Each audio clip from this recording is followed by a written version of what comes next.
The coffee cup shattered against the floor.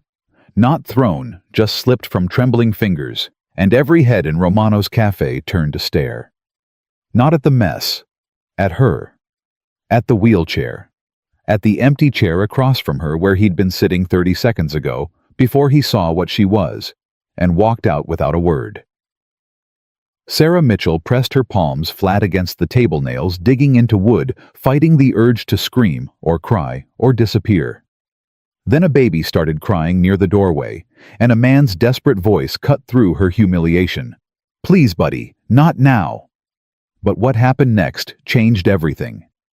Drop a comment with your city below. I want to see how far Sarah's story travels across America. Sarah Mitchell's hands wouldn't stop shaking. She'd noticed it first while applying lipstick that morning, a soft rose shade her sister swore made her look 10 years younger, and the tremor had nearly drawn a line across her cheek. At 58, she'd mastered the art of steadying her hands for most tasks, transferring from bed to chair, maneuvering through narrow doorways, even the complex dance of getting dressed when your legs don't cooperate. But this was different. This was terror. The coffee cup sat in front of her, filled with a latte she'd ordered 20 minutes ago and hadn't touched. Steam had long since stopped rising from it. Sarah wrapped both hands around the ceramic, trying to absorb its warmth, trying to ground herself in something solid.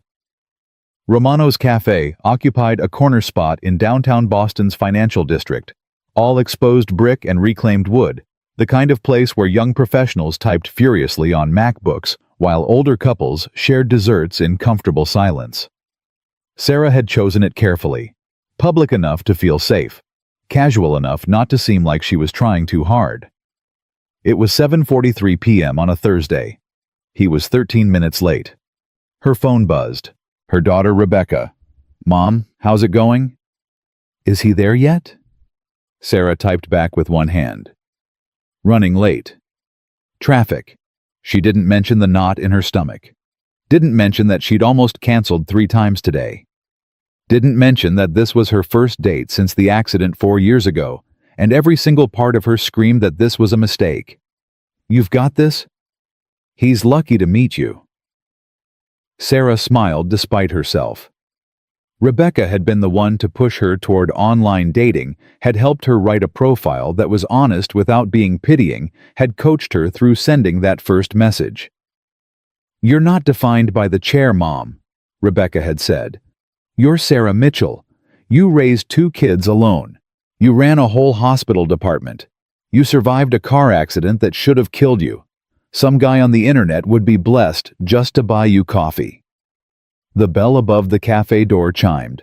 Sarah's spine straightened automatically, old habits from her years as director of nursing at Mass General, when posture meant authority and authority meant survival in a hospital's political landscape. A man walked in, tall, mid-50s, salt and pepper hair styled with the kind of casual precision that cost money. He wore a navy blazer over an open-collar shirt, no tie, and carried himself with the easy confidence of someone who'd spent a lifetime being listened to. Their eyes met. He smiled brief polite, and Sarah felt her heart kick against her ribs. This is him. This is actually him. Richard Chen. 56, divorced. 2 grown children. His profile said he was a financial consultant. Enjoyed sailing, was looking for meaningful connection with an intelligent woman who understands that life's second chapters can be even better than the first. Sarah had read that line maybe 40 times. She raised one hand, slightly a small wave. Richard's gaze dropped to the wheelchair. Sarah watched it happen in real time. The micro-expression that flickered across his face. The almost imperceptible step backward. The way his smile didn't quite reach his eyes anymore, but he approached anyway. "Sarah." "That's me." She kept her voice steady warm. "Richard?" "Yes, hi." He glanced at the chair across from her but didn't sit. "Listen, there's been a misunderstanding." The cafe noise seemed to fade. The espresso machine's hiss. The low murmur of conversation. The jazz playing through overhead speakers. all of it dimmed to a distant hum. "A misunderstanding," Sarah repeated. "Your profile." Richard shifted his weight, uncomfortable. "It didn't mention... I wasn't expecting..." He gestured vaguely toward her chair. Heat flooded Sarah's face.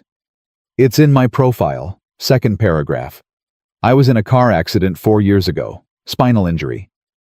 "Right, but..." Richard exhaled through his nose. "I guess I thought you were recovered, walking again. You know how people say they've been through something but they're past it? I am past it. You're in a wheelchair. I'm aware." The words came out sharper than she intended. A couple at the next table had stopped talking.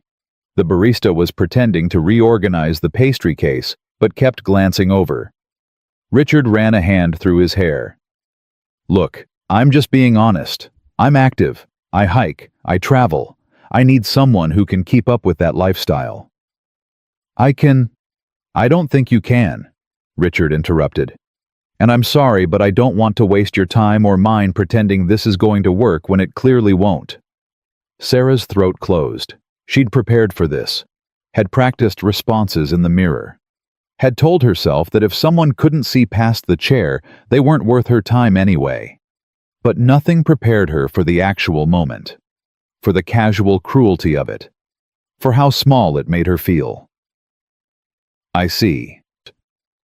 Her voice came out barely above a whisper. Richard reached for his wallet, pulled out a $20 bill, and placed it on the table. "For your coffee, I really am sorry."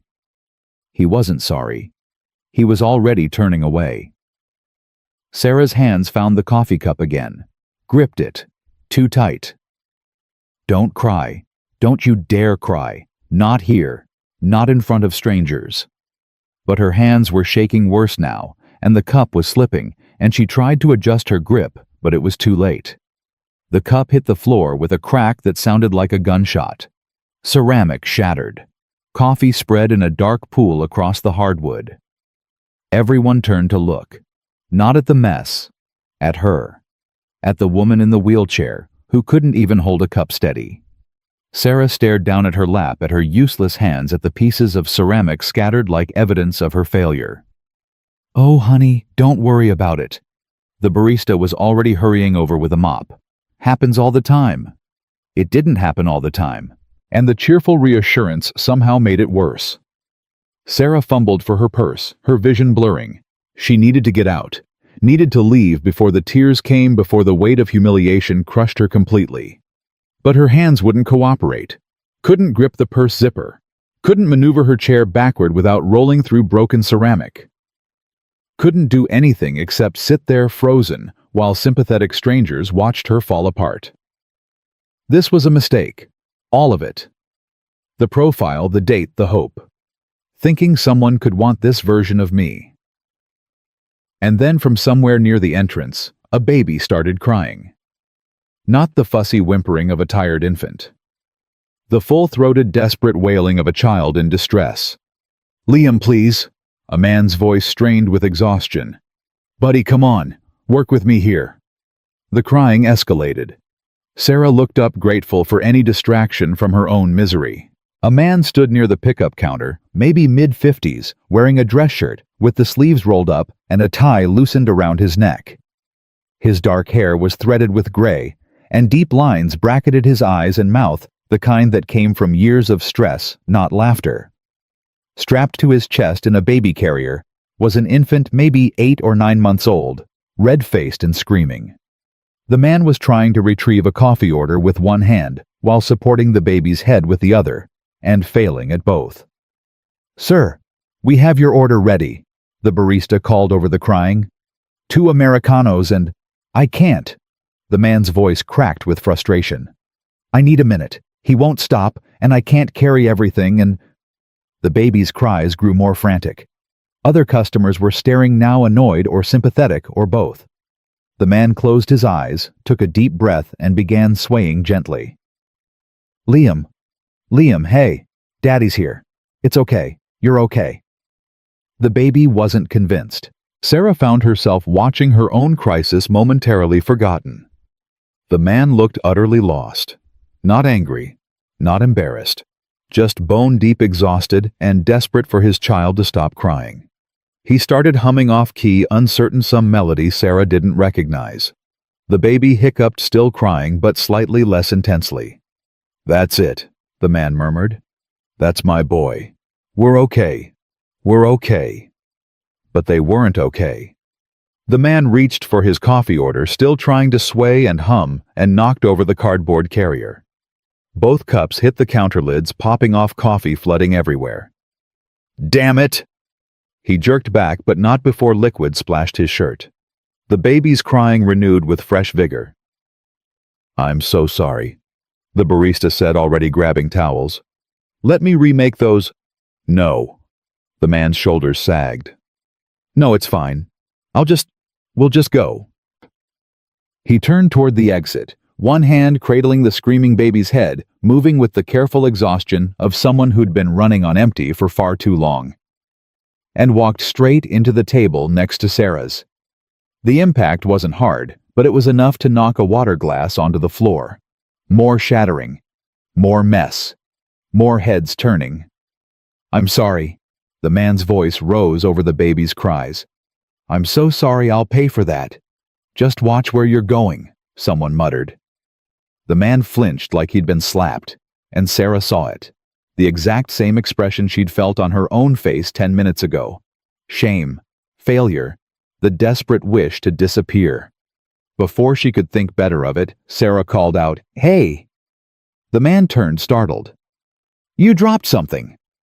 She pointed to a pacifier on the floor a few feet from where her own coffee had shattered.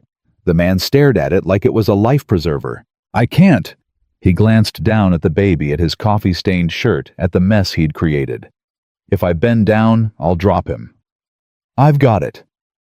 Sarah wheeled forward, careful to avoid both pools of liquid and scattered ceramic, and retrieved the pacifier. She held it up. "It's been on the floor," she said. "Do you care?" The man almost laughed. "At this point, no." She wheeled closer and handed it to him. He took it with his free hand, their fingers brushing briefly. His hands were shaking too, she noticed, just like hers had been. "Thank you," he said, and plugged the pacifier into the baby's mouth. The crying stopped. Instantly. Silence fell across the cafe like a benediction. The baby's huge brown eyes blinked up at Sarah Pacifier, bobbing as he sucked contentedly. The man exhaled so heavily, his whole body seemed to deflate.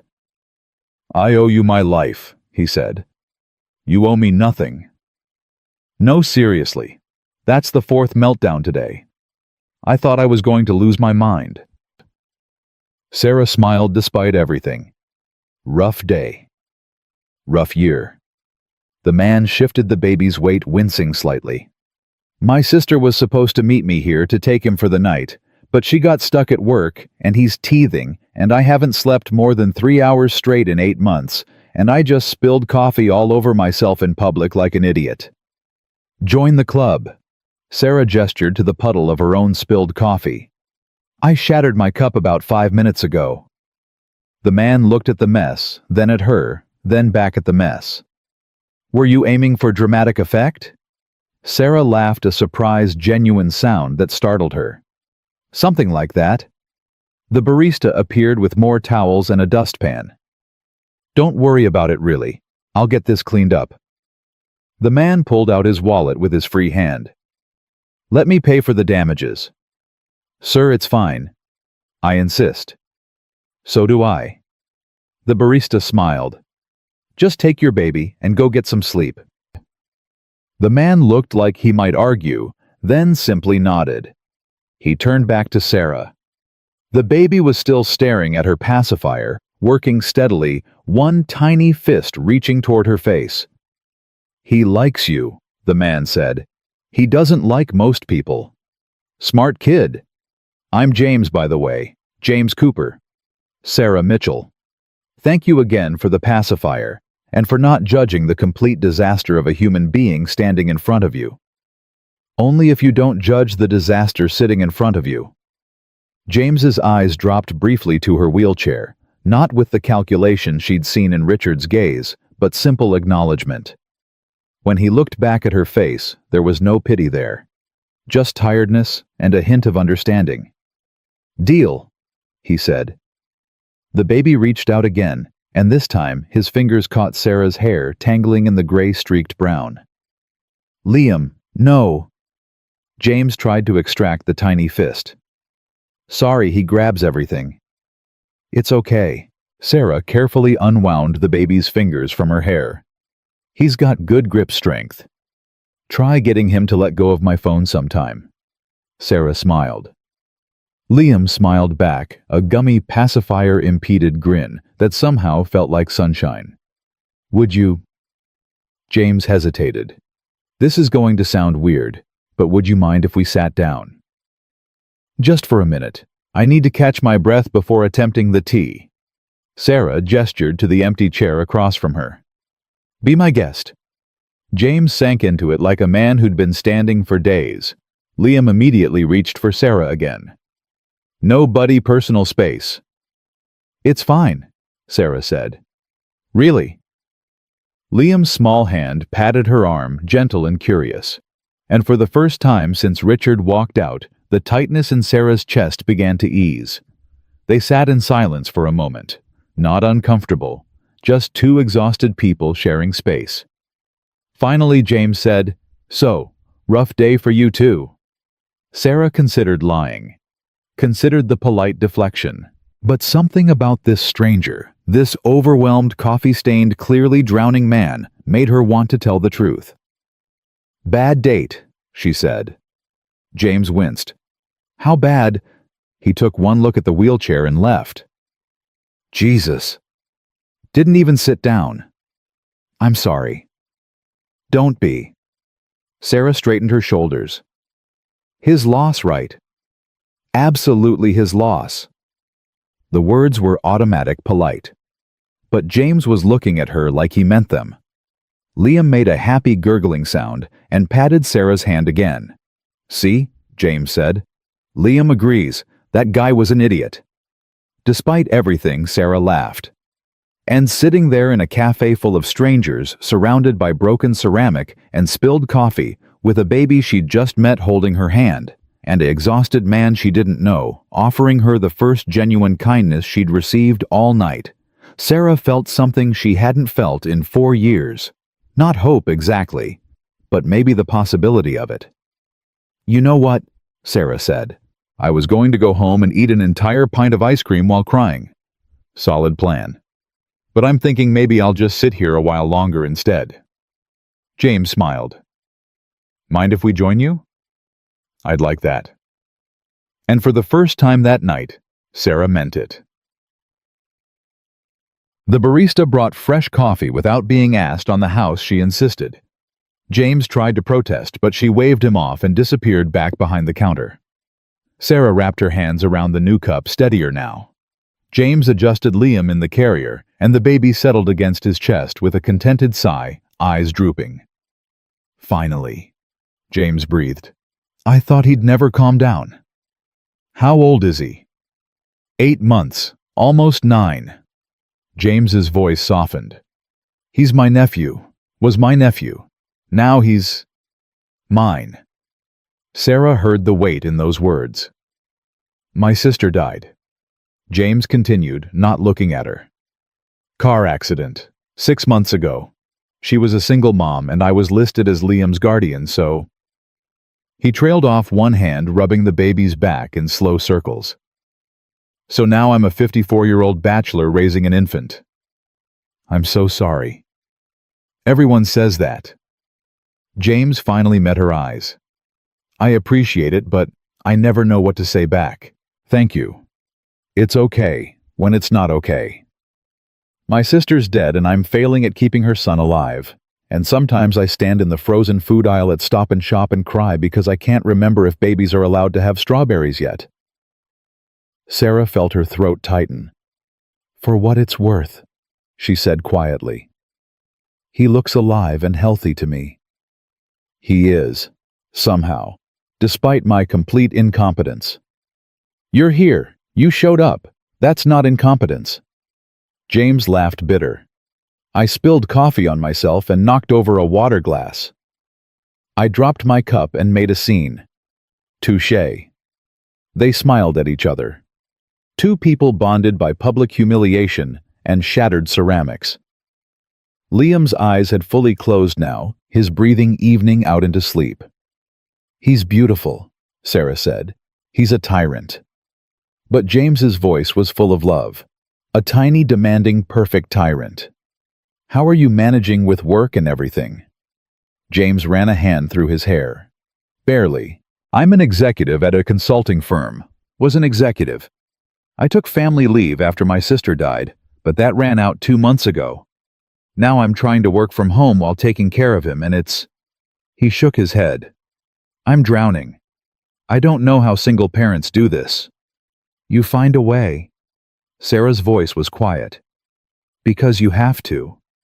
James looked at her. Really looked. "You've been there." It wasn't a question. "I raised 2 kids mostly on my own," Sarah said. "My ex-husband was around physically but checked out in every way that mattered. After the divorce, it was just me." "How old are they now?" 32 and 28, both married. My daughter just had her first baby." "So you're a grandmother?" Sarah smiled. "I am. Little girl named Emma, 3 months old." "Does it get easier?" James asked. "Please tell me it gets easier." "It does." Sarah paused. "And then it doesn't. And then it does again. Parenting is waves. You just learn to swim." "I'm not a strong swimmer." Neither was I. They sat in comfortable silence.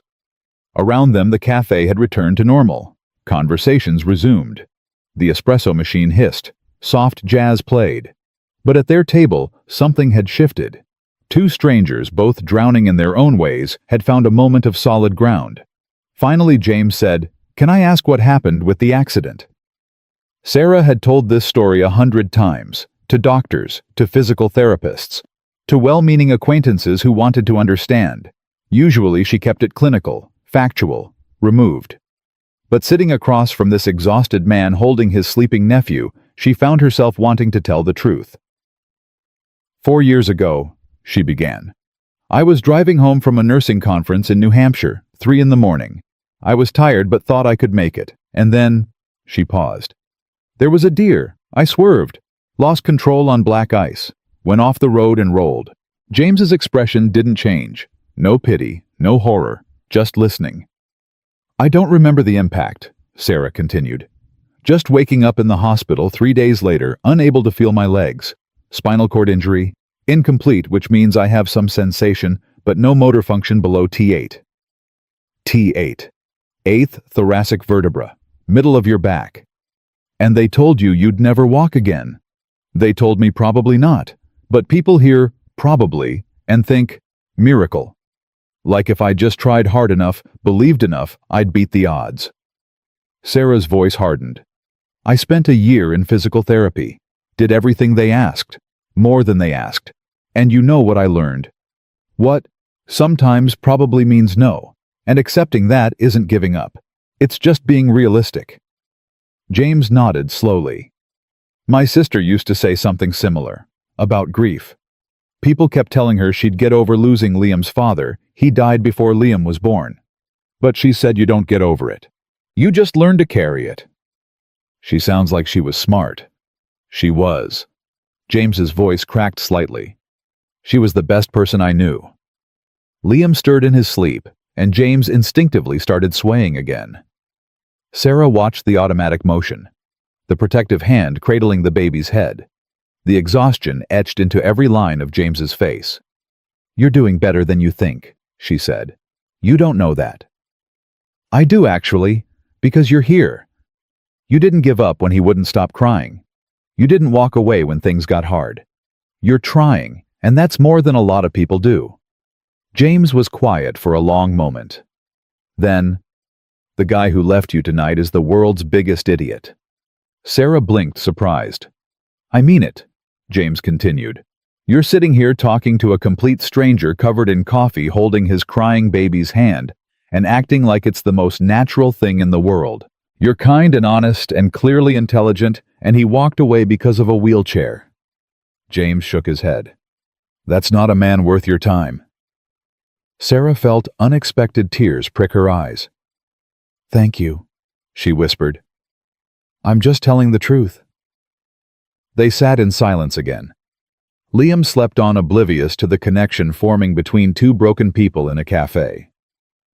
Finally, James glanced at his watch and sighed. "I should get him home. Bedtime was an hour ago."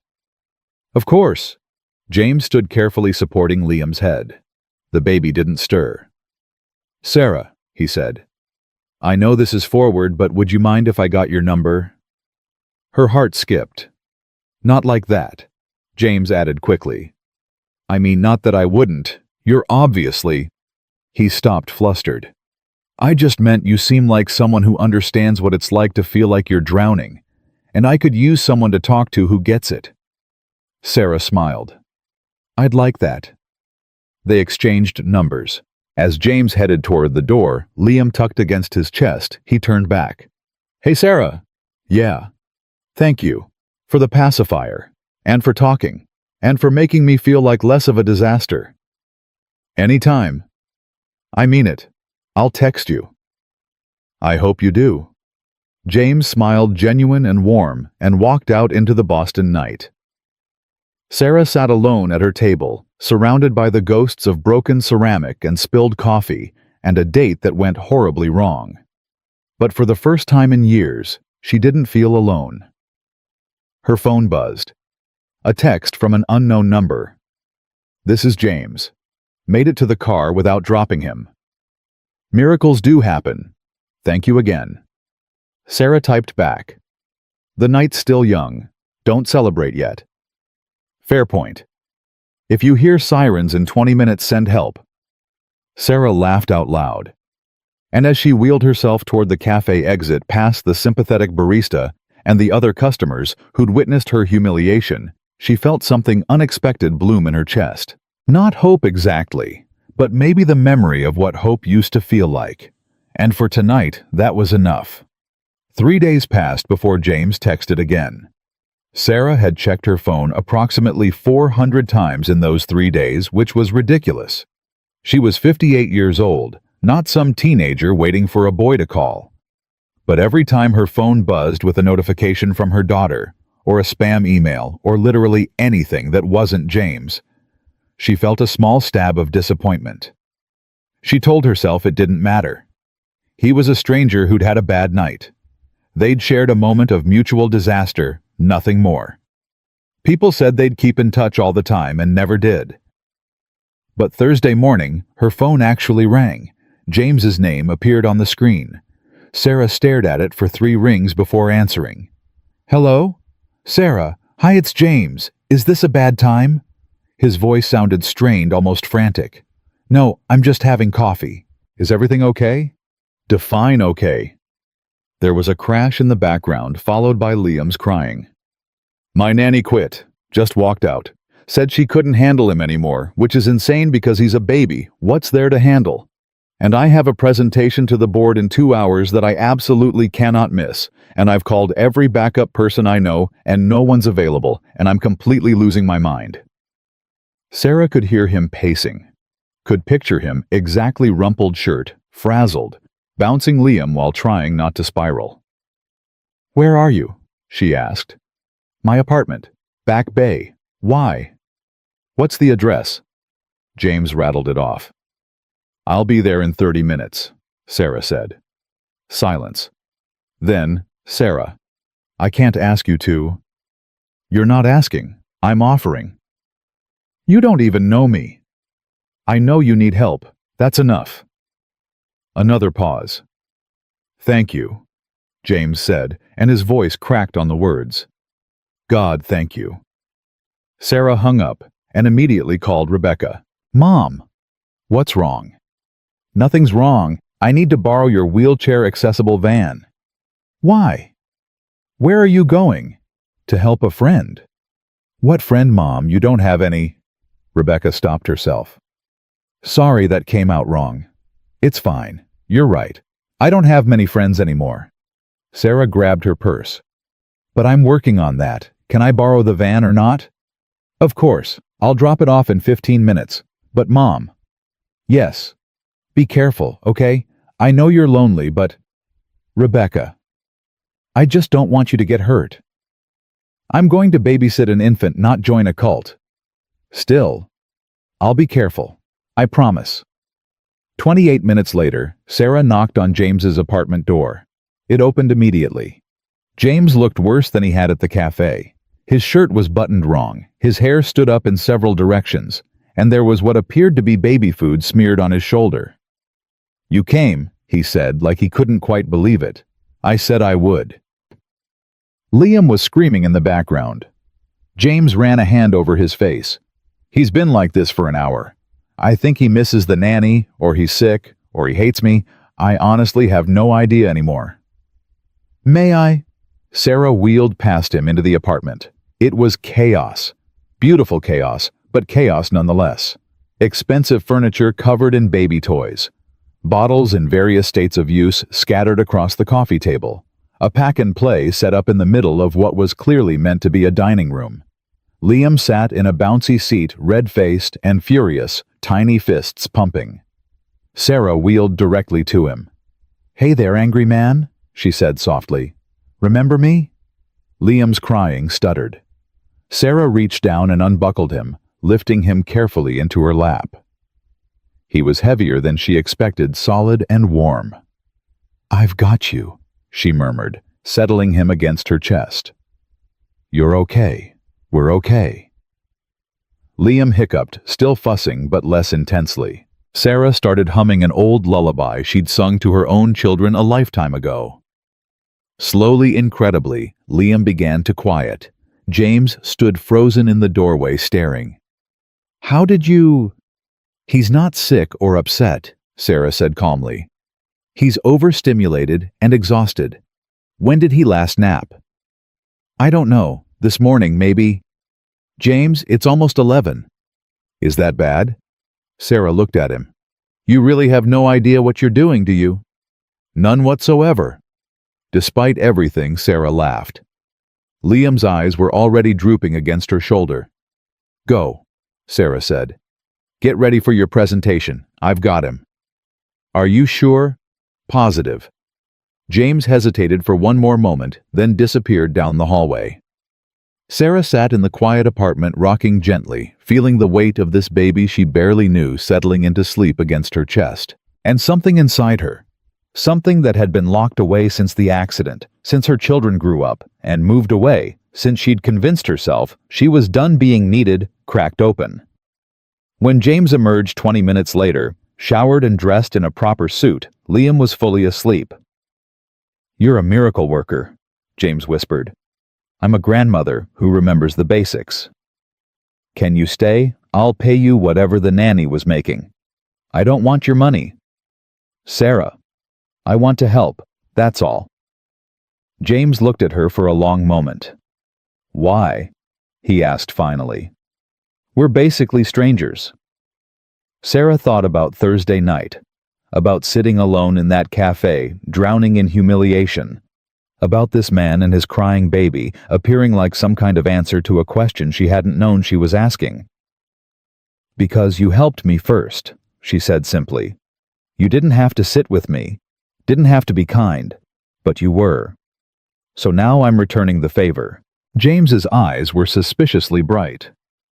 I really need to go, he said. Then go. If he wakes up? I raised 2 children, and I've been babysitting my granddaughter twice a week for 3 months. I think I can handle one 8-month-old. His bottles are in the fridge. Diapers are in the nursery second door on the left. Emergency numbers are on the fridge and... James. What? Breathe. We're fine.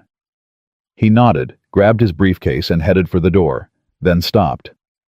Sarah. Yeah. Thank you. Seriously, I don't know what I would have done without you. Probably set something on fire. He laughed, surprised and genuine, and then he was gone. Sarah sat in the quiet apartment feeling Liam's heartbeat against her chest and realized she hadn't felt this necessary in years. Liam slept for 2 hours.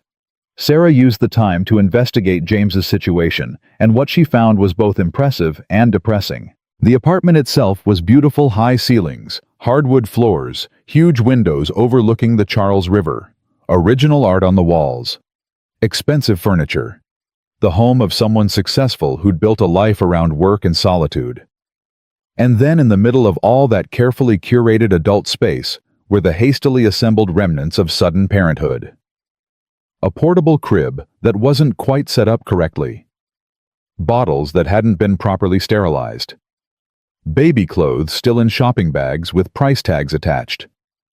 A stack of parenting books on the coffee table. All of them bookmarked in the first 3 chapters. James was trying. That much was obvious. But he was also drowning. Sarah found herself in the kitchen washing bottles and organizing the chaos. Not because she had to, because it felt good to be useful again. When Liam woke up, he didn't cry, just made small cooing sounds from where he was still nestled against her. "Hey, sleepy boy," Sarah said softly. "Feel better." Liam blinked up at her with those huge brown eyes, then smiled. Sarah's heart melted completely.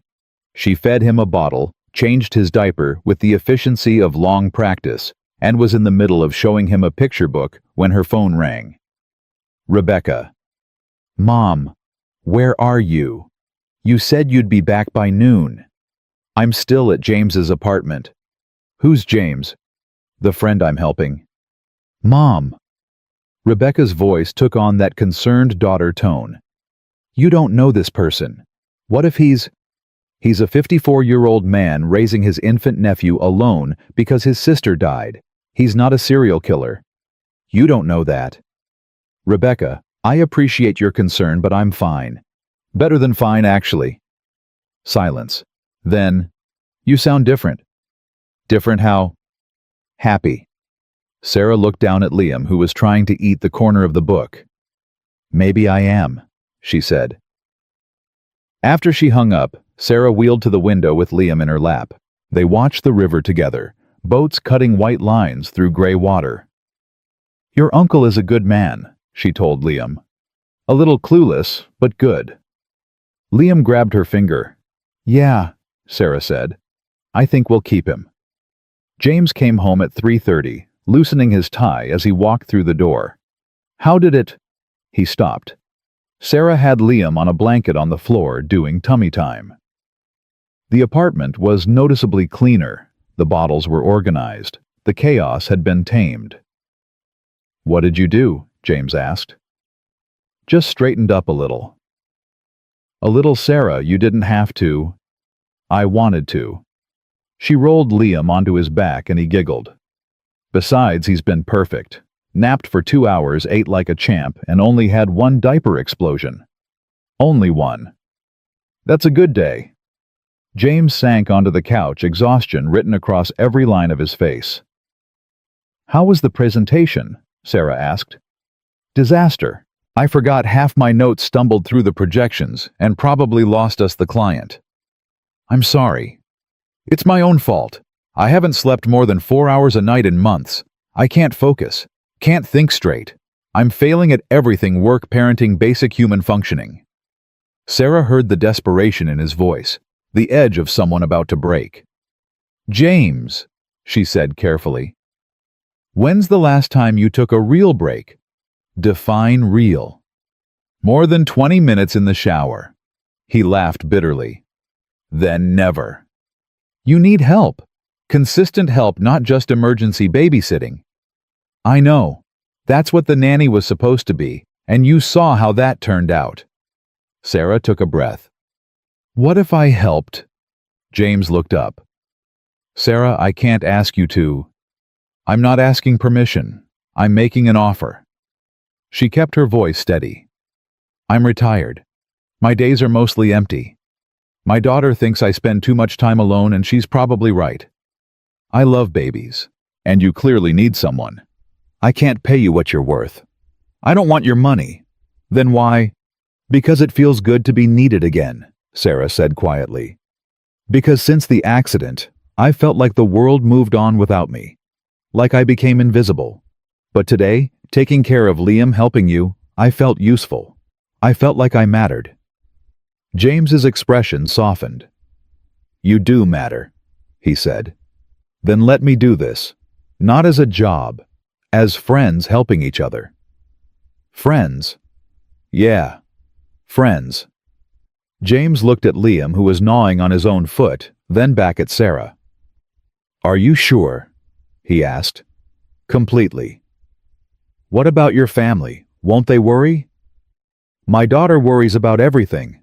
That's her default state. But I'm an adult. I can make my own choices. James was quiet for a long moment. Then, Okay. Yes, God, yes. You have no idea how much I need this. Sarah smiled. Then it settled. That night, after she'd gone home, Sarah lay in bed staring at the ceiling. Rebecca had called twice more, full of questions and concerns that Sarah deflected with practiced ease. But alone in the dark, Sarah let herself acknowledge the truth. She was lonely, had been lonely for 4 years. The accident had stolen more than her ability to walk. It had stolen her sense of purpose, her career, her identity as someone strong and capable. Her friends had slowly drifted away, uncomfortable with her new reality. Her children loved her, but had their own lives.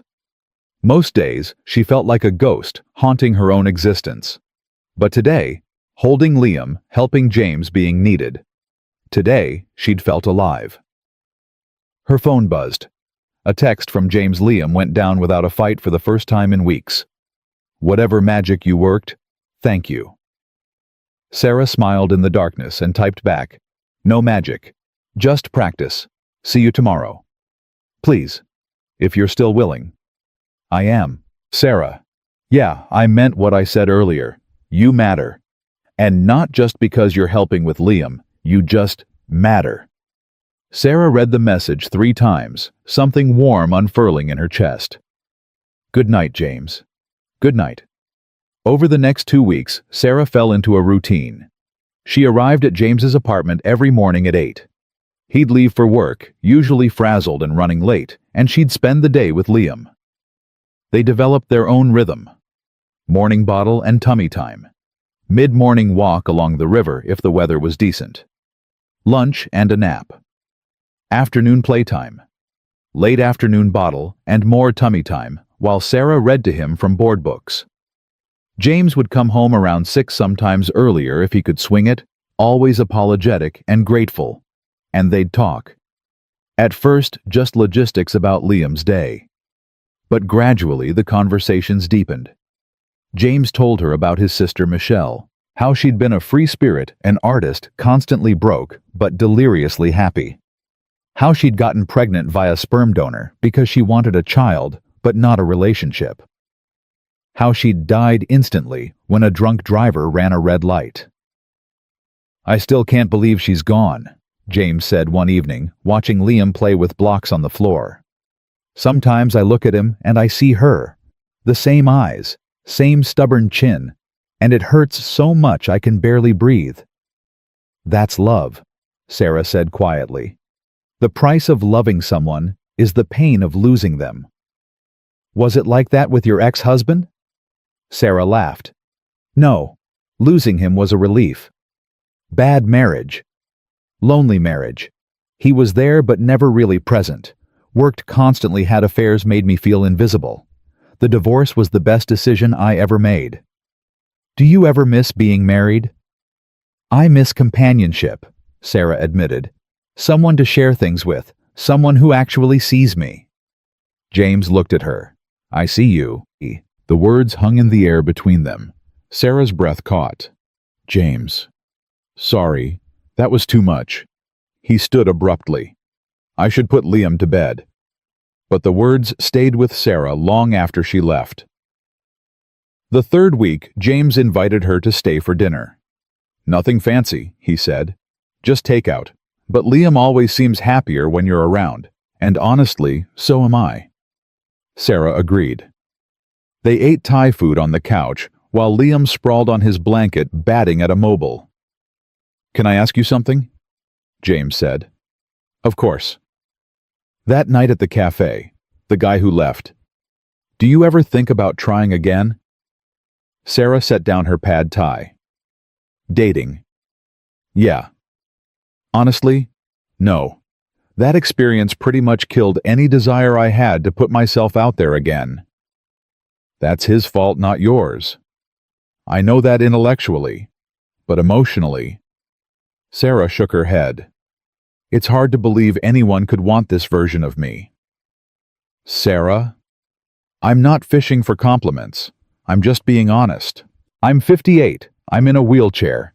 I come with limitations and complications. Most men my age want someone they can travel with, hike with, keep up with their active lifestyle. I can't offer that. The right person wouldn't care about any of that. Maybe, but I haven't found that person." James was quiet for a moment. Then, "What if you already have?" Sarah's heart stopped. "What?" James put down his food, turned to face her fully. "These past few weeks with you have been the best weeks I've had since Michelle died. Not just because you help with Liam, but because you're here. Because talking to you makes everything feel less impossible. Because you understand what it's like to have your whole life turned upside down and still get up every morning and try." "James, I know this is crazy. I know we barely know each other. But Sarah, when I'm with you, I don't feel like I'm drowning anymore. I feel like maybe I can actually do this." Tears pricked Sarah's eyes. "You're grieving," she said gently. "And exhausted. You're not thinking clearly." "I'm thinking more clearly than I have in months. You need a nanny, not a relationship." "I need you." The words hit her like a physical blow. "I can't be what you need," Sarah whispered. "I can't be someone's salvation." "I'm not asking you to save me. I'm asking you to let me see you. Really see you. The way you see me." Sarah closed her eyes, overwhelmed. "This is too much," she said. "Too fast. I need to go." She wheeled toward the door, hands shaking. "Sarah, wait. I'll see you tomorrow. For Liam. But James, we can't. I can't." She left before he could respond, and cried the entire drive home. That night, Rebecca showed up at Sarah's apartment with wine and concern. "Mom, what's going on? You sounded terrible on the phone." Sarah told her everything. About James, about Liam, about the past 3 weeks, and the conversation tonight, and the terrifying, impossible possibility that someone might actually want her. Rebecca listened without interrupting. When Sarah finished, her daughter was quiet for a long moment. Then, "Are you in love with him?" "What? No. I barely know him." "But you could be, if you let yourself." Sarah wiped her eyes. "I'm scared." "Of what?" "Of believing this is real and having it fall apart. Of letting myself hope and getting destroyed again. Of—" Her voice broke. "Of not being enough." Rebecca took her mother's hands. "Mom, you are enough. You've always been enough. The wheelchair doesn't change that. Your age doesn't change that. You're smart and strong and kind, and any man would be lucky to have you." "But what if he realizes? What if he doesn't?" Rebecca interrupted. "What if this is exactly what it seems like? What if he genuinely cares about you? Then I have even more to lose. Or more to gain." Sarah looked at her daughter. "When did you get so wise? I learned from the best." Rebecca squeezed her hands. "Mom, you've spent 4 years being careful, being safe. And I get it. The accident changed everything. But at some point, you have to decide if you're going to let fear run your life, or if you're going to take a chance on something good. What if it's not good? What if it's a mistake? Then it's a mistake. But at least you'll know you tried." Sarah sat in silence, her daughter's words echoing in her head. Finally, she said, "I don't know if I'm brave enough." "Yes, you are. Rebecca said firmly. You survived a car accident that should have killed you. You rebuilt your entire life from scratch. You go out into a world that isn't designed for you and you do it anyway. If that's not brave, I don't know what is. The next morning, Sarah almost didn't go. She sat in her van outside James's building for 15 minutes, hands on the wheel, trying to find the courage to face him. Her phone buzzed. A text from James. I'm sorry about last night. I shouldn't have said all that. Please don't let my stupidity ruin what we have. Liam needs you. I need you. As friends, whatever you're comfortable with. Just please don't disappear. Sarah read it twice, then typed, I'm downstairs. Coming up. James opened the door looking exhausted and anxious. Sarah, Can we talk? She interrupted. After you leave for work, when Liam goes down for his nap. Hope and fear warred on James's face. Okay, he said. The morning passed in careful normalcy. Sarah fed Liam, played with him, sang to him. At 10:30 she put him down for his nap, and then she called James. Can you come home? She asked. Just for an hour. I think we need to have this conversation face to face. I'll be there in 20 minutes. He made it in 15. They sat across from each other in the living room, the space between them suddenly vast. I'm terrified, Sarah said without preamble. Of this, of you, of what you're offering. I'm terrified too. But you're also grieving and overwhelmed and maybe not thinking straight. Sarah, I know my own mind. Do you? Because 6 months ago your entire life changed. You're raising a baby alone. You're barely sleeping. You're under incredible stress. And I show up and help, and maybe that feels like love, but it might just be gratitude and relief. James leaned forward. You think I can't tell the difference? I think grief and loneliness can look a lot like love. You're right, James said. They can. But Sarah, I've been alone for a long time. I've been lonely for years, long before Michelle died. I know what loneliness feels like. This isn't that. Then what is it? It's wanting to hear about your day. It's thinking about you when you're not here. It's the way Liam lights up when you walk in, and how that makes me light up too. It's respecting everything you've survived and being amazed by your strength. He stopped, running a hand through his hair. It's wanting more. Not just help with Liam, but you. All of you. Sarah felt tears building. I don't know how to let someone in again, she whispered. I don't know how to trust this. Then don't trust it yet. James's voice was gentle. Just don't run. Stay. Let's figure it out together. No pressure, no expectations. Just two people who maybe have something worth exploring. And if it doesn't work, then it doesn't work. But at least we tried. Sarah looked at this man who'd stumbled into her life 3 weeks ago, covered in coffee and carrying a crying baby. This man who saw her. Not the wheelchair. Not the limitations. Just her. Okay, she said finally. We can try. James's face broke into a smile. Yeah. But slowly. And carefully. And if at any point this starts feeling like a mistake, we'll deal with it. James reached across the space between them and took her hand. Together. His hand was warm and steady. And for the first time in 4 years, Sarah let herself hope. 2 months passed like water finding its level, settling into something that felt almost like normal. Sarah showed up every morning at 8. James left for work with increasing reluctance, always turning back at the door for one more look at her with Liam. They had dinner together 3 nights a week, sometimes 4. On weekends they took Liam to the park, to the children's museum, once to the aquarium, where the baby pressed his palms against the glass and shrieked with delight at the sea turtles. They didn't talk about what they were, didn't define it, just existed in this careful space between friendship and something more. James would touch her hand when he passed her coffee. Sarah would catch him watching her with an expression she couldn't quite name.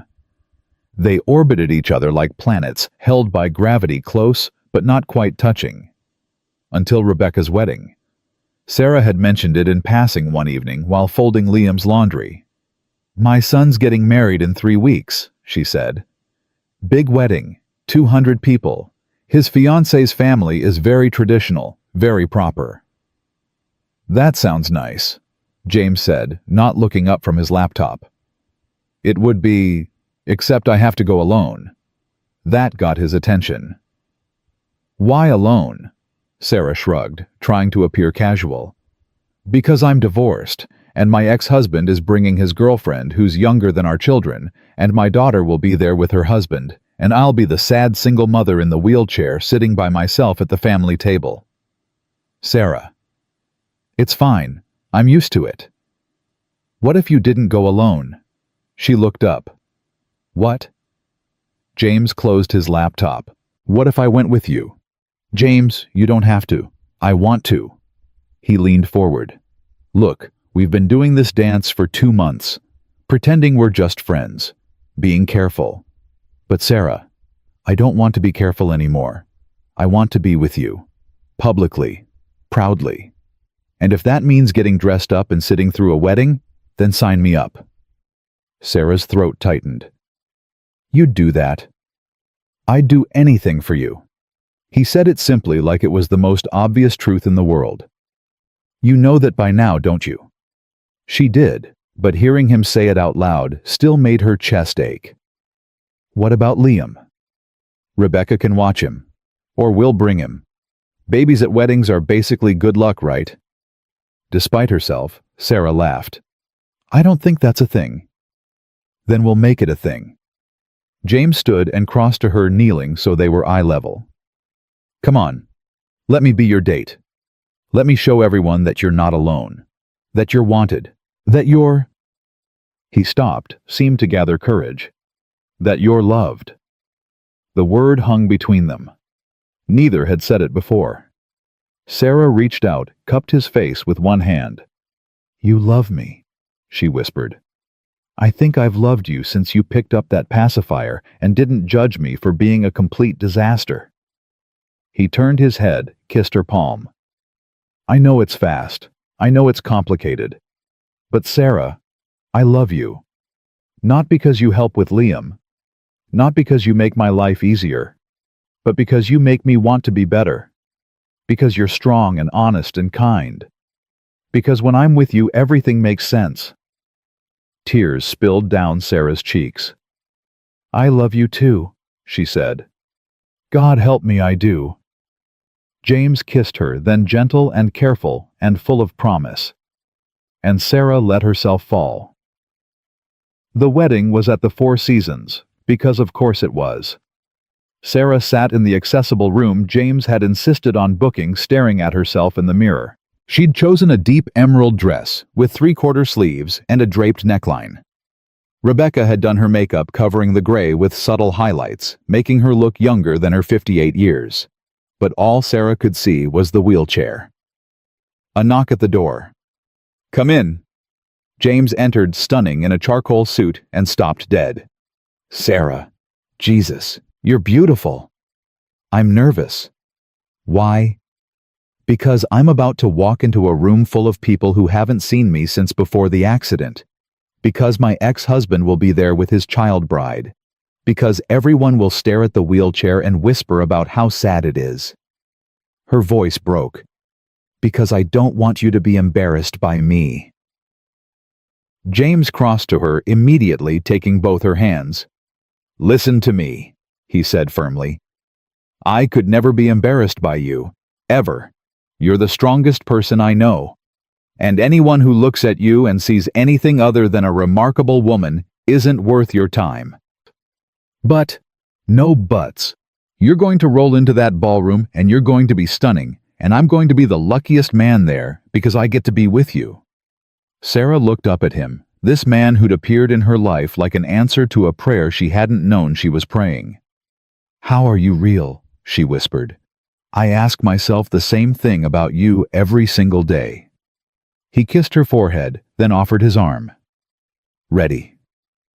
Sarah took a breath. "Ready." The ceremony was beautiful. Sarah's son Michael looked handsome and terrified at the altar. His bride Christina floated down the aisle in yards of white silk. The vows were traditional. The music was classical. Everything was perfect and proper, and exactly what Christina's society family expected. Sarah sat in the front row, James beside her in the accessible seating area they'd reserved. She felt the stares, heard the whispers, saw her ex-husband David do a double-take when he noticed her with another man. But James never wavered, just kept his hand over hers, steady and sure. When Michael and Christina were pronounced husband and wife, James leaned over and whispered, "One down, just the reception to go. The reception is 3 hours. Then we'll survive 3 hours." They almost made it. The cocktail hour was fine. People Sarah hadn't seen in years approached cautiously, offering sympathetic smiles and careful questions. How was she doing? Was she managing okay? Such a shame about the accident. James stayed close, deflecting the worst of it with practiced ease. "Sarah's doing incredibly well," he'd say. "She's been invaluable helping me with my nephew. I don't know what I'd do without her." The way he said it, not like she was broken, but like she was essential, made something warm bloom in Sarah's chest. Dinner was served. Sarah and James were seated at the family table with Rebecca and her husband David and his girlfriend Amber, who was indeed younger than both of Sarah's children and Michael's grandmother. David kept staring. Finally, as salads were being cleared, he leaned across the table. "Sarah, you look well." "Thank you, David. And who's this?" He gestured to James with forced casualness. "James Cooper. I'm Sarah's—" James paused, looked at Sarah with a question in his eyes. She smiled. "Boyfriend." The word felt strange and perfect all at once. David's eyebrows shot up. "Boyfriend. I see." "We met a few months ago," James said smoothly. "Best thing that ever happened to me." Amber giggled. "That's so sweet. How did you meet?" "At a cafe," Sarah said. "He was having a crisis with his baby nephew. I helped. We started talking. The rest is history." "How romantic," Michael's grandmother said, beaming.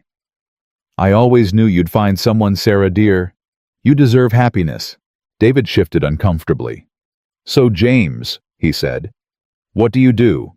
"I'm a senior partner at Devereaux Consulting. We handle corporate restructuring primarily." Sarah watched David process this information. Watched him realize that James wasn't some random guy, but someone successful and established. Watched jealousy flicker across his face. "That must be demanding work," David said. "It is, especially while raising an infant." "You have a child." "My nephew. I adopted him after my sister passed away 6 months ago." James's voice was level, but Sarah heard the grief underneath. "He's 8 months old now. Sarah's been instrumental in helping me figure out how to be a parent." "Sarah always was good with children," David said, and there was something bitter in his tone. Pity she wasted all those years on nursing when she could have just stayed home. The table went quiet. Sarah's hands tightened in her lap. Rebecca's face flushed with anger. "Dad, that's completely—" "It's fine," Sarah interrupted. She looked directly at David. "I didn't waste anything. I built a career I was proud of. I helped people. I provided for our children when you were too busy with work affairs to bother." David's face went red.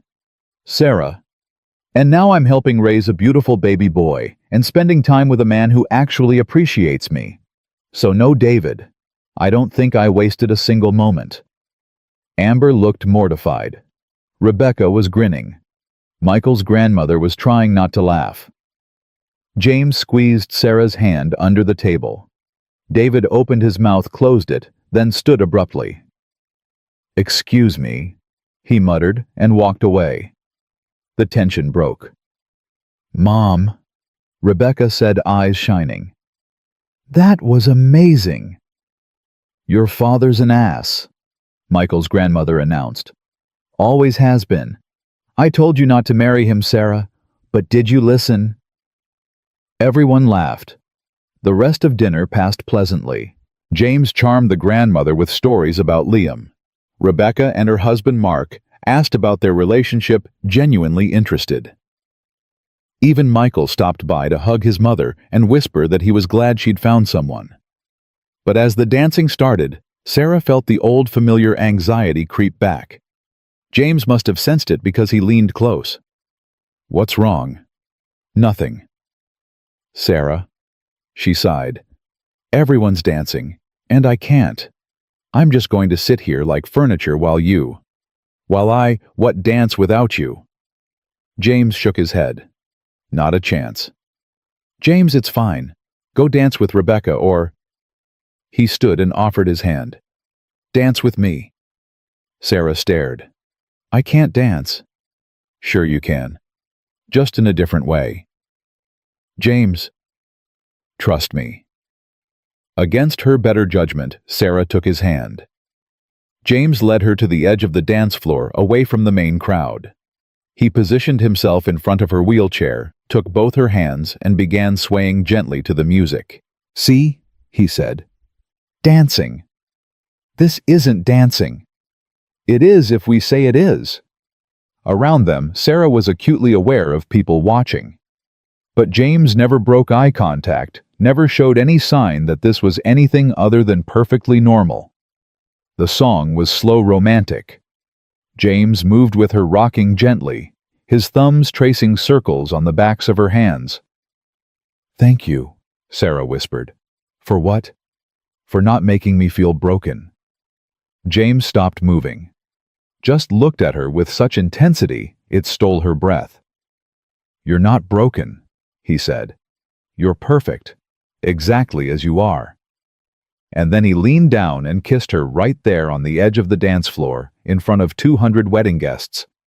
Sarah heard gasps, whispers, but she didn't care, because James was kissing her like she was precious, like she was wanted, like she was whole.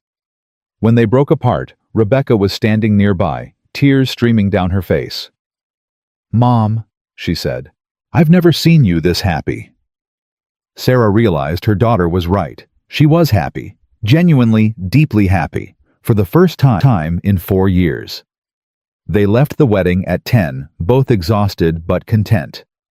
James drove them back to his apartment where Rebecca was babysitting Liam. She reported that the baby had been perfect, had gone down easy, and was sleeping soundly. "He missed you guys, though," Rebecca said, gathering her purse. "Kept looking at the door." Sarah and James walked her out, then stood in the quiet apartment. "Thank you," Sarah said. "For tonight. For everything." "Stop thanking me. I wanted to be there." "I know. But still." She wheeled closer, took his hands. "James, I need to tell you something." His expression grew concerned. "Okay. I'm scared. Of how much I feel for you. Of how fast this is happening. Of what it means." "Sarah, let me finish." She took a breath. "But I'm also tired of being scared. Tired of protecting myself. Tired of living half a life because I'm afraid of getting hurt. So I'm choosing this. I'm choosing you. I'm choosing us." James's eyes filled. "You mean that—" "I mean it." He pulled her close, wrapping his arms around her, and Sarah felt something inside her unlock completely. "I love you," he whispered into her hair. "God, I love you so much." "I love you too." They stayed like that for a long moment, just holding each other in the quiet. Finally, James pulled back slightly. "Move in with me," he said. Sarah blinked. "What?" "Move in. You're here all the time anyway. Liam adores you. I adore you. This apartment has been more of a home in the past 2 months than it's been in the 10 years I've lived here, and that's entirely because of you." "James, that's a huge step." "I know. And if you're not ready, I understand. But Sarah, I don't want to waste time being careful anymore. Life's too short and too precious. I want to wake up with you every morning. I want to raise Liam together. I want to build a life with you." Sarah's heart was pounding. What about my apartment? Keep it sublet it, sell it, whatever you want. What about Rebecca? She'll think I'm moving too fast. Rebecca adores me. She told me tonight that she's never seen you this happy, and that if I ever hurt you, she'll destroy me. Despite everything, Sarah laughed. She said that, verbatim, very scary woman, your daughter. Sarah looked around the apartment, at the baby toys scattered across the floor, at the picture of her and James and Liam that sat on the mantel taken last week at the park, at the life that was already forming, whether she'd consciously acknowledged it or not. Okay, she said. James's eyes widened. Okay. Yes, I'll move in, but I'm keeping my apartment for 6 months just in case. In case of what? In case you realize I'm impossible to live with and change your mind. James kissed her hard and sure. Not a chance. I snore. Don't care. I'm messy in the bathroom. Still don't care. I watch terrible reality TV. I'll watch it with you. Sarah laughed, feeling lighter than she had in years. Then I guess we're doing this. We're doing this. They kissed again, and Sarah felt the future opening up in front of her. Not the future she'd planned before the accident, not the safe, careful half-life she'd been living, but something new, something unexpected, something worth fighting for. The sound of Liam crying interrupted them. I'll get him, Sarah said. No, let me, James, I'll get him. She wheeled down the hallway to the nursery. Liam was standing in his crib, tears streaming down his face, arms reaching for her. Hey, sweet boy, Sarah murmured, lifting him out. Bad dream. Liam buried his face in her shoulder, hiccuping. Sarah sat in the rocking chair, settling him against her chest, and began humming the same lullaby she'd sung to her own babies decades ago. Slowly, Liam relaxed. His crying quieted to whimpers, then to soft breathing. James appeared in the doorway watching them. You're so good with him, he said quietly. I had practice. It's more than that. James entered, sat on the ottoman beside her. You love him. I do. And he loves you. He lights up when you walk in the room, reaches for you before he reaches for me half the time. That's not true. It is. James touched Liam's curls gently. Sarah, I know we haven't talked about this, but would you consider being more than just someone who helps me raise him? Would you consider being his... He stopped, seeming to search for words. Sarah's heart hammered. His what? His mother. In all the ways that matter. The words hit her like a wave. James, You don't have to answer now. I just wanted you to know that's how I see this. How I see us. Not you helping me with childcare, but us raising him together, as a family. Tears spilled down Sarah's cheeks. She looked down at Liam, now sleeping peacefully in her arms. This baby who wasn't hers by blood, but felt like hers in every other way.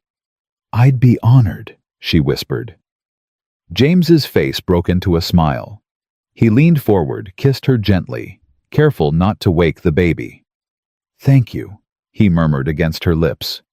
For what? For saving us. Both of us. Sarah pulled back, looked him in the eye. You saved me first, she said. That night at the cafe. When you didn't look at me like I was broken. When you just saw me. You saved me, James. You just didn't know it. Then we saved each other. Yeah. Sarah said, looking down at the sleeping baby in her arms, then back at the man she loved. I guess we did. They sat in the quiet nursery, the three of them, and Sarah felt something she hadn't felt since before the accident. Complete. Not because someone had fixed her. Not because her limitations had disappeared. But because she'd found people who loved her exactly as she was, wheelchair and all. The next morning, Sarah called Rebecca while James was at the grocery store with Liam. I'm moving in with him, she said without preamble. Silence. Then, Mom, are you sure? Completely. You've only known him for 3 months. I know, it's fast. It's probably crazy.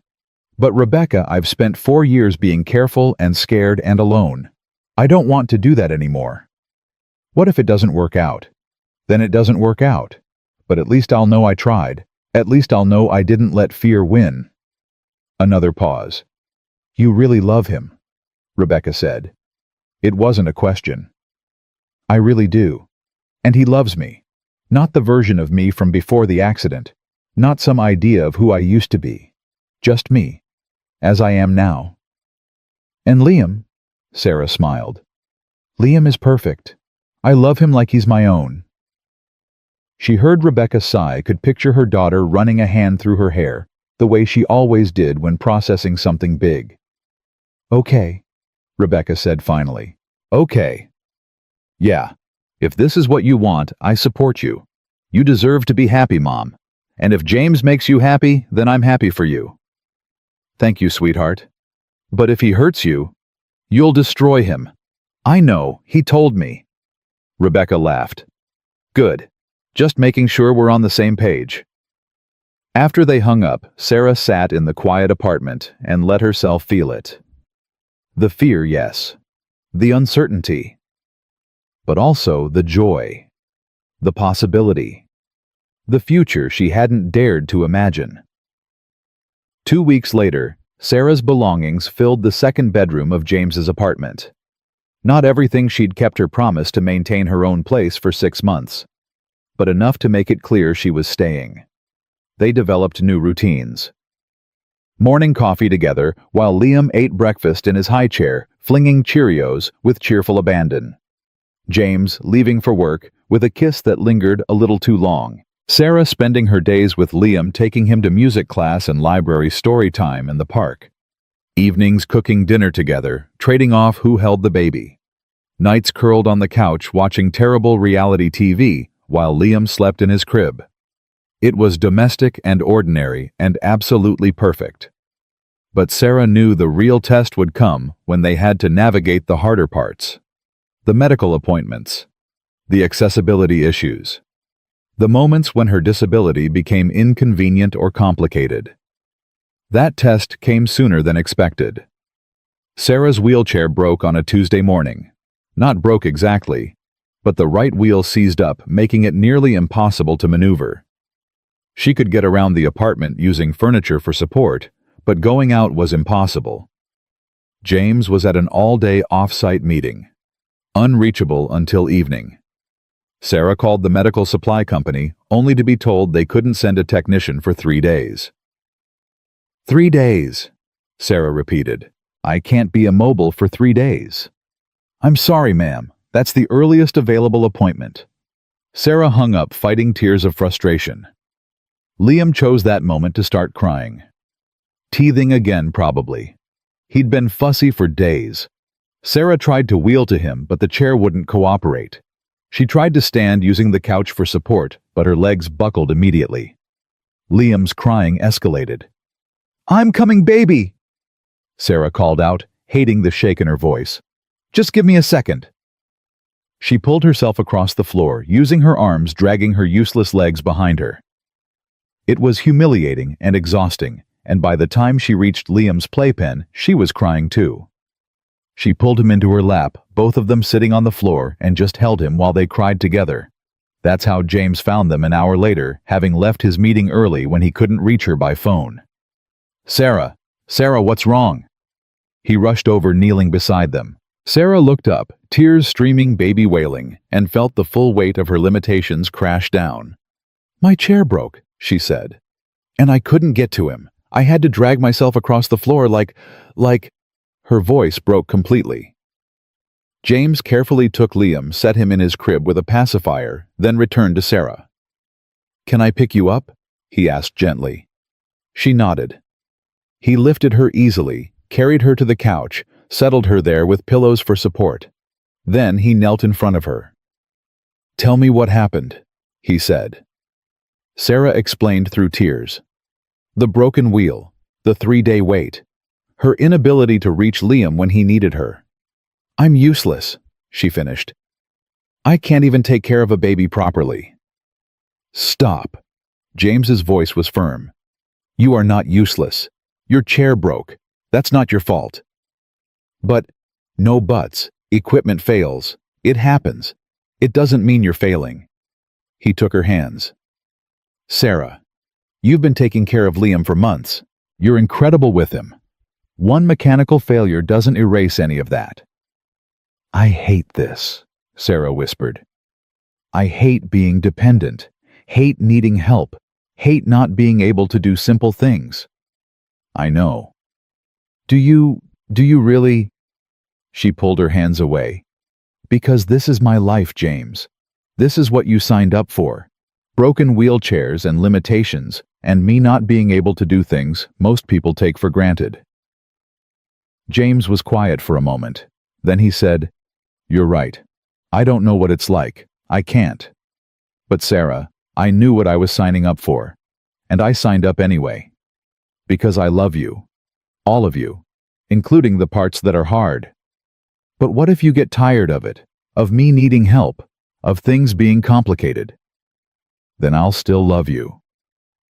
He moved closer, cupped her face. Sarah, listen to me. You are not a burden. You are not too much. You are the person I want to build a life with broken wheelchair and all. And when things break, we'll fix them. Together. I don't want you to have to fix everything. I'm not fixing everything. I'm helping. There's a difference.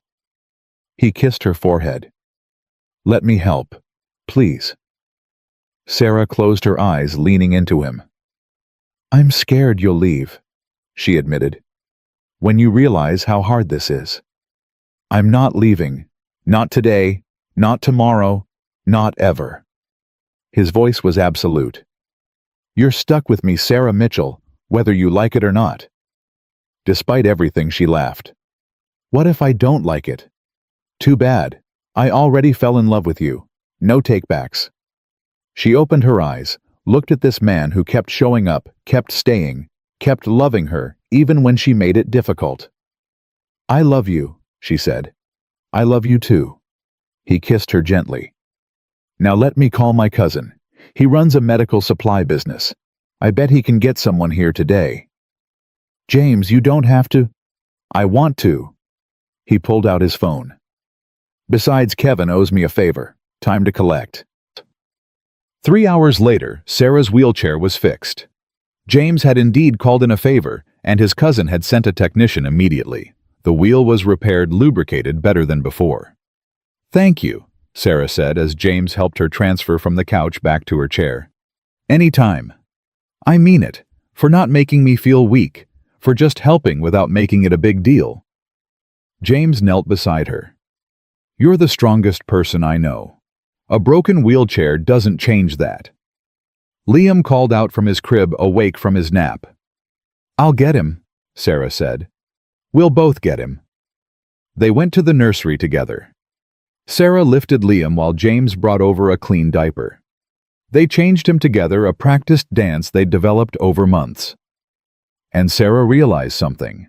This was her life now, not the life she'd planned, not the life she'd had before the accident, but a life full of love and partnership and a baby who reached for her with absolute trust. A life worth living, wheelchair and all.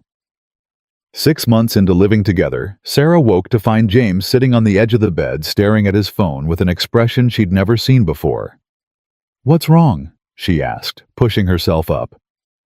He didn't answer immediately, just handed her the phone. An email.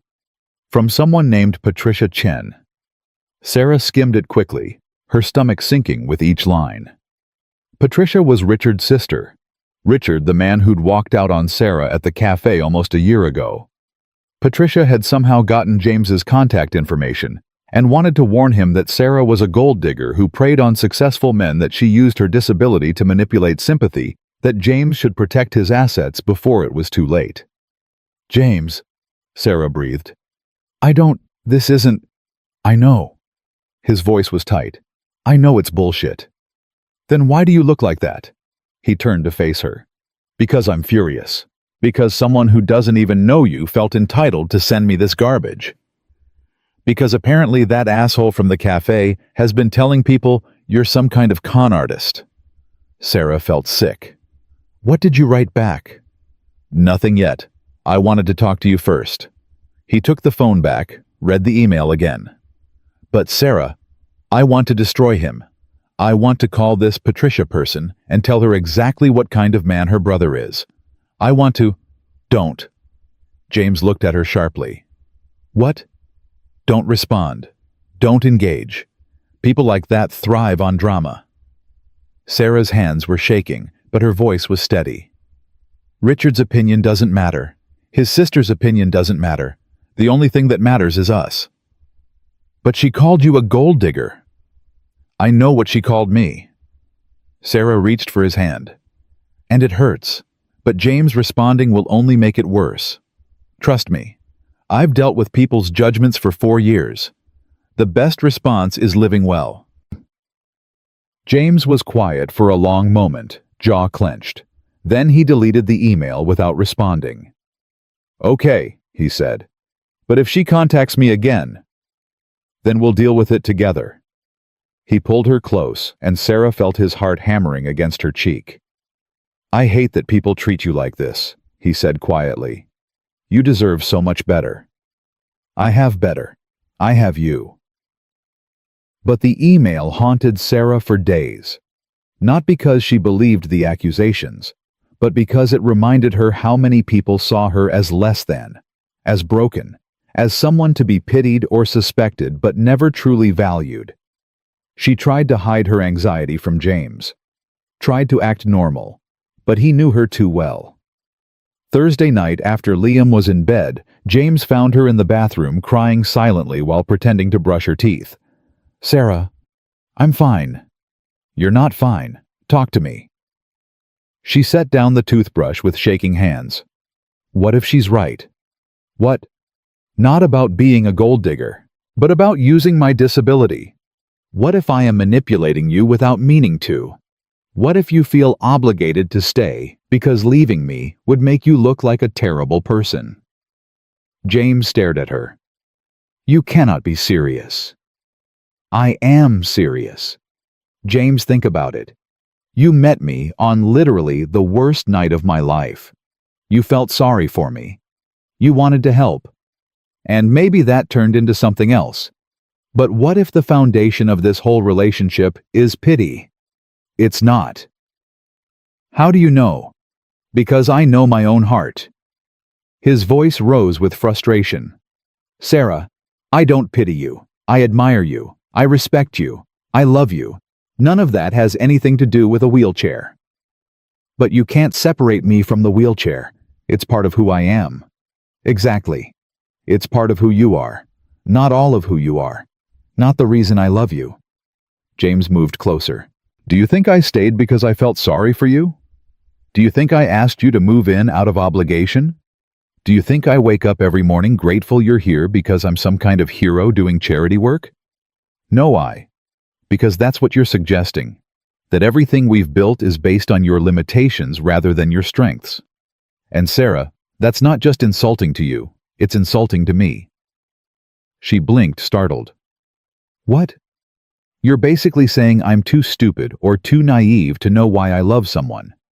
That I can't tell the difference between pity and genuine feeling.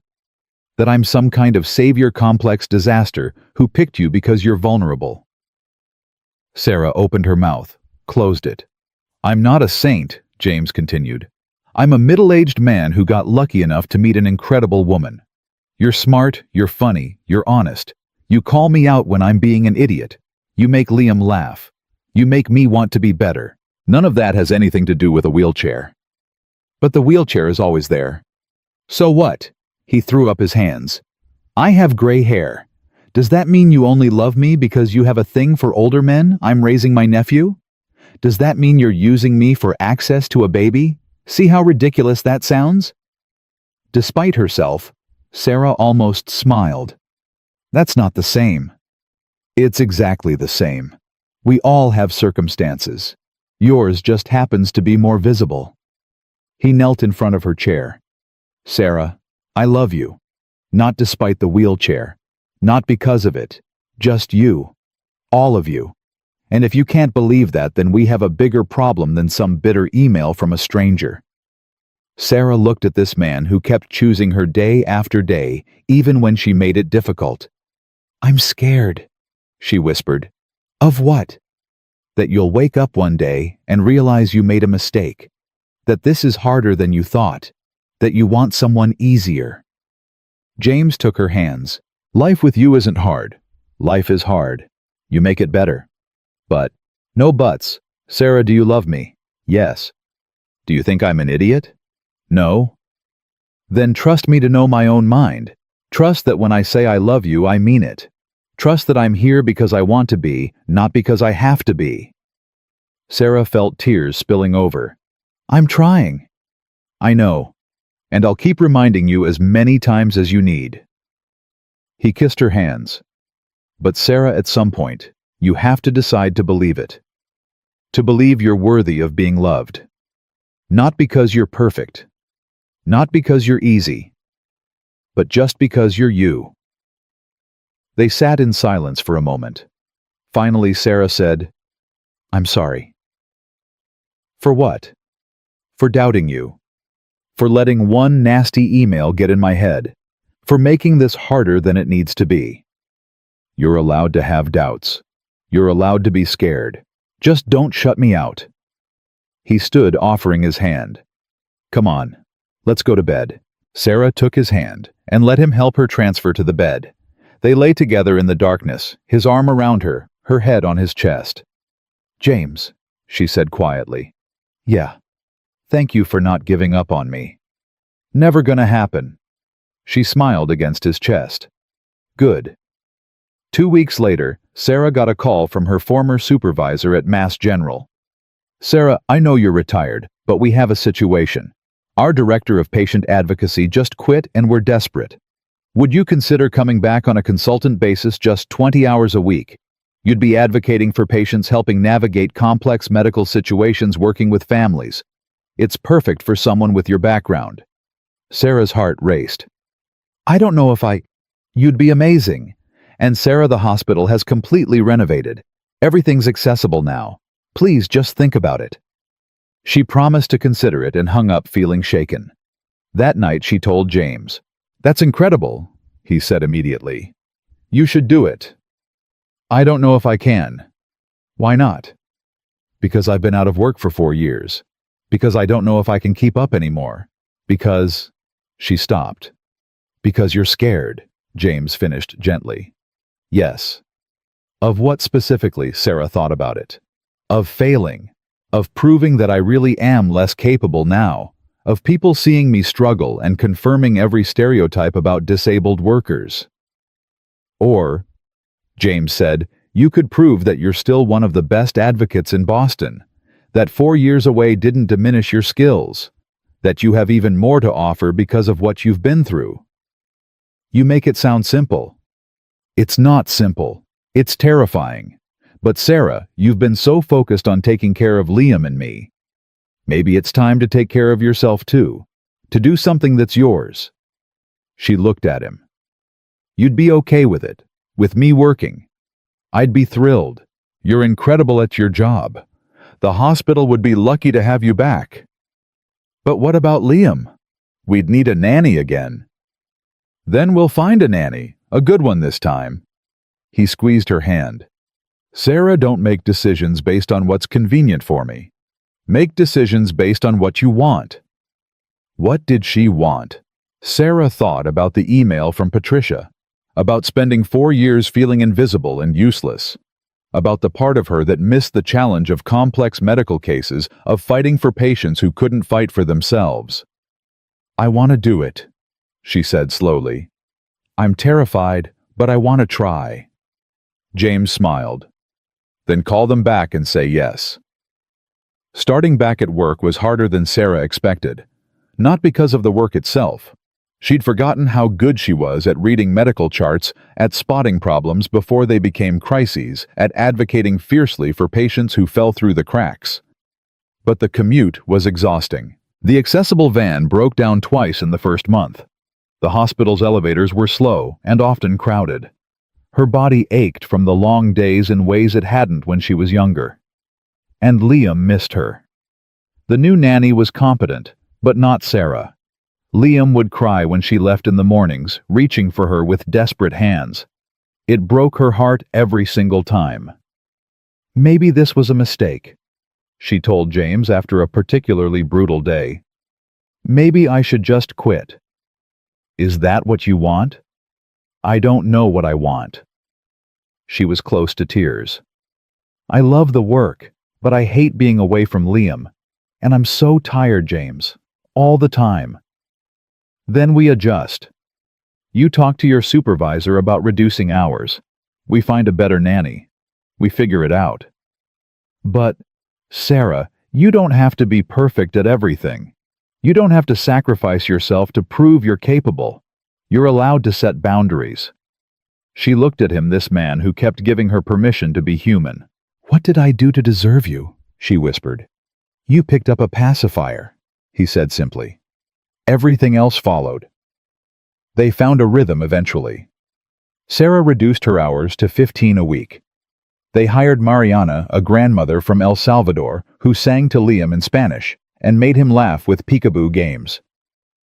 James adjusted his schedule to work from home on Wednesdays. It wasn't perfect, but it worked. And slowly Sarah began to believe that maybe she could have both. A career and a family. Independence and support. Her own identity and a partnership. She didn't have to choose. The crisis came in November. Sarah was at work when James called, voice tight with panic. Liam's in the ER. He fell and hit his head. They're doing a CT scan. I need you. Sarah's blood went cold. I'm on my way. She made it to the hospital in record time, wheeling through familiar hallways with her heart in her throat. Found James in the pediatric ER waiting room pacing like a caged animal. What happened? She demanded. He pulled himself up on the coffee table and fell backward. Hit his head on the corner. There was so much blood, Sarah. I thought... His voice cracked. I thought I'd killed him. Sarah grabbed his hand. You didn't kill him. Babies fall. It happens. But I was watching him. I was right there. And I still couldn't... James. She made him look at her. This is not your fault. Accidents happen. A doctor emerged before James could respond. Mr. Cooper, Liam's CT scan is clear. No bleeding, no fracture. He has a mild concussion and needed 4 stitches, but he's going to be fine. The relief was almost physical. James actually swayed on his feet, and Sarah reached out to steady him. Can we see him? She asked. Of course. Follow me. Liam was in a crib in the exam room, a white bandage on his forehead, tears still wet on his cheeks. When he saw them, he started crying again and reached for Sarah. She rolled to the crib and lifted him carefully, checking him over with practiced efficiency. The stitches were neat, the bandage secure. He was okay. Mama. Liam whimpered, burying his face in her shoulder. Sarah froze. It was the first time he'd said it. She looked at James, who had tears streaming down his face. He called me, she started. I know. James moved closer, wrapped his arms around both of them. I know. They stood like that for a long moment, the 3 of them holding each other in the sterile hospital room. And Sarah felt something shift. Not just in her heart, but in her entire understanding of what family meant. This was her family, not by blood, not by plan, but by choice and love and showing up day after day. This was hers. The nurse came in to give discharge instructions. Sarah listened with professional attention, asking questions James was too shaken to think of. They needed to wake Liam every few hours tonight to check for worsening symptoms. No running or rough play for a week. Follow-up appointment in 3 days. You're very knowledgeable, the nurse said to Sarah. Are you in healthcare? I used to be. I'm actually a patient advocate here now. Just part-time. Oh, you're Sarah Mitchell. I've heard about you. You helped my friend's mother navigate that insurance nightmare last month. She said you were a lifesaver. Sarah felt warmth spread through her chest. Just doing my job. After they checked out, James drove them home in silence. Liam had fallen asleep in his car seat, exhausted from the trauma. Inside the apartment, James helped Sarah get Liam into his crib without waking him. They stood together watching him sleep, both unwilling to leave. "I was so scared," James said finally. "When I saw all that blood. When I thought I'd hurt him because I wasn't paying close enough attention. I just—" He stopped, voice breaking. Sarah took his hand. "You're a good father, James. The best. One accident doesn't change that. But what if next time? There won't be a next time. Or there will, because kids are walking disasters. But we'll handle it. Together." James looked at her. "He called you Mama." "I know. How do you feel about that?" Sarah thought about it. About this baby who'd come into her life when she least expected it. About how he'd cracked open her carefully guarded heart and made himself at home there. "Honored," she said quietly. "Terrified. Happy. All of it. You are his mother, in every way that matters. What about Michelle, your sister?" "Would be thrilled," James interrupted. "She always said the best mothers are the ones who choose it, who show up, who love fiercely. Sarah, you've been Liam's mother since the day you walked into our lives. Today he just put words to what we all already knew." Sarah felt tears building. "I love him so much. Sometimes it scares me how much." "I know. I feel the same way." James pulled her close. "About both of you." They stood in the nursery holding each other while Liam slept, and Sarah let herself feel it all. The fear from today. The love that overwhelmed her. The gratitude for this strange, unexpected family they'd built. Later that night, after they'd checked on Liam for the third time, Sarah lay in bed, unable to sleep. James was awake too. She could tell by his breathing. "Talk to me," she said. "I keep thinking about Michelle, about how she'd never get to see him grow up, how she'd never hear him call her Mama, and it feels unfair that you get to have that when she should be the one—" He stopped, voice thick. "I'm sorry. That came out wrong." Sarah turned to face him in the darkness. "You're allowed to grieve her. You're allowed to miss her. That doesn't diminish what we have." "But I feel guilty, like I'm replacing her." "You're not replacing her. You're honoring her by making sure Liam grows up loved and safe. That's what she would have wanted." James was quiet for a moment. "She would have liked you, Michelle.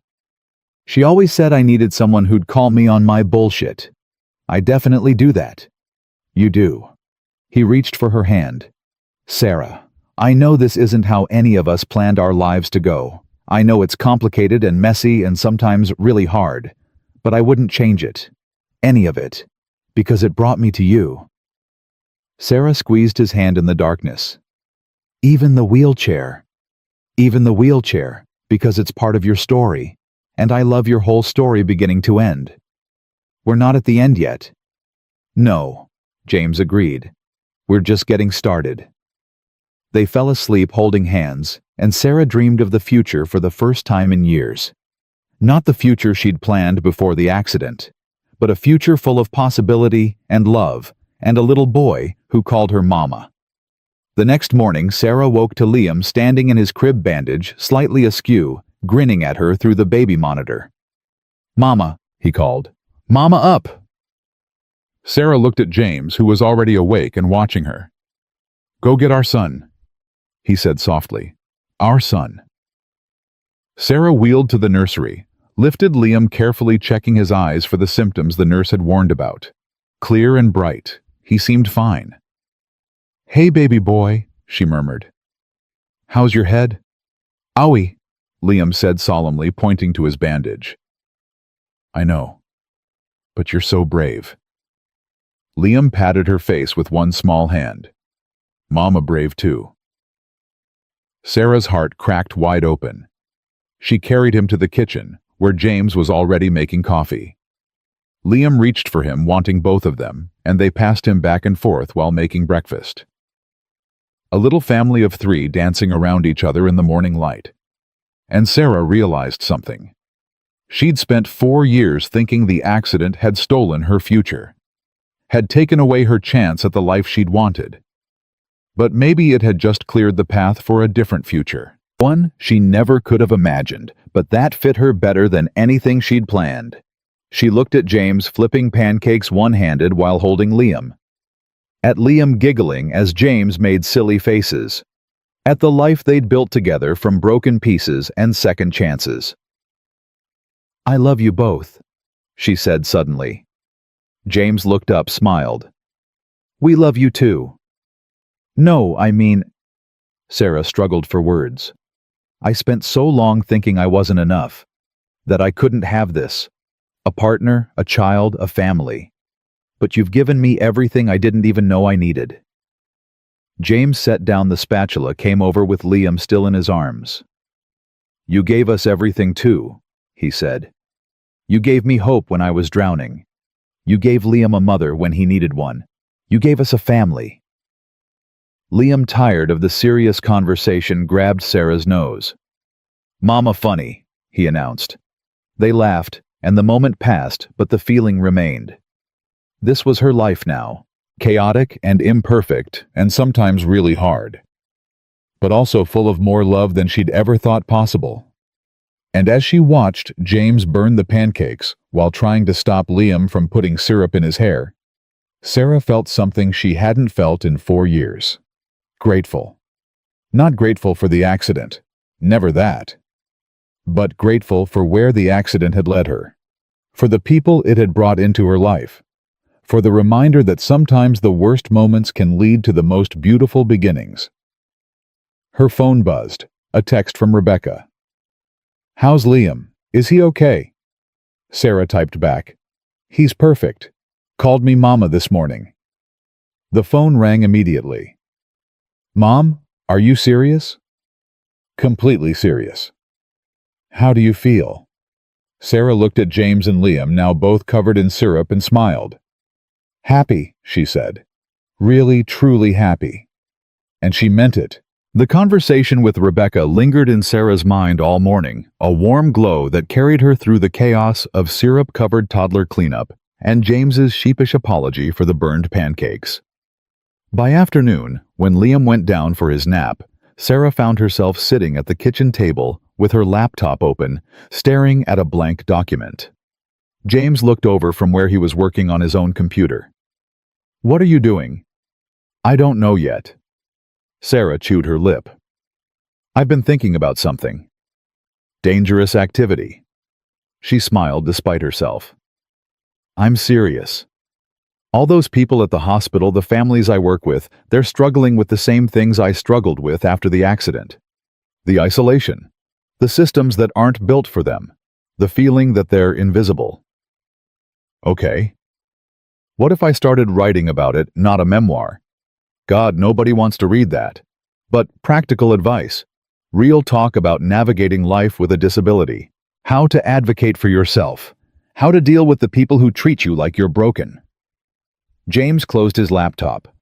"Sarah, that's brilliant." "You think so?" "I know so. You'd be incredible at that." "But who would even read it?" "Are you kidding?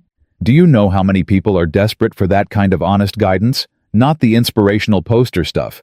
Real practical advice from someone who's lived it." He moved closer. "Sarah, you should do this." She looked at the blank screen. "I wouldn't even know where to start." "Start with what you wish someone had told you. Start with the truth."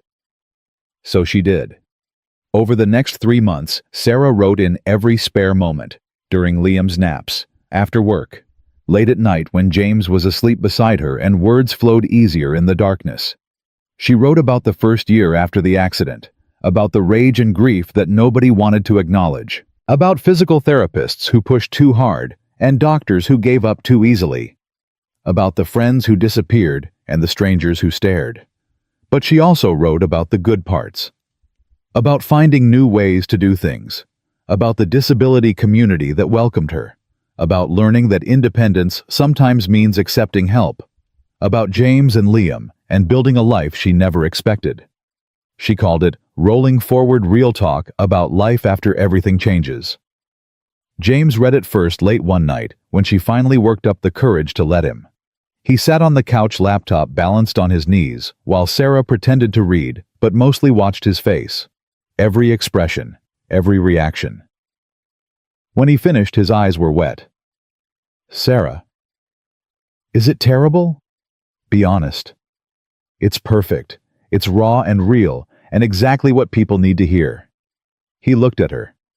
"You have to publish this." "Nobody's going to want to publish." "Yes, they will. Trust me." James started pacing with the energy he got when he was excited about something. "I know someone, a literary agent. She specializes in memoirs and advocacy work. Let me send this to her." "James, I don't know. Please, just let me try." Sarah hesitated, fear and hope warring in her chest. "Okay," she said finally. "But if she hates it, she won't." James was right. The agent, Patricia Knowles, called 3 days later. "Sarah, I just finished your manuscript. I read it in one sitting. It's extraordinary." Sarah's hand shook as she held the phone. "Thank you, but..." "No buts. This is exactly what the publishing world needs right now.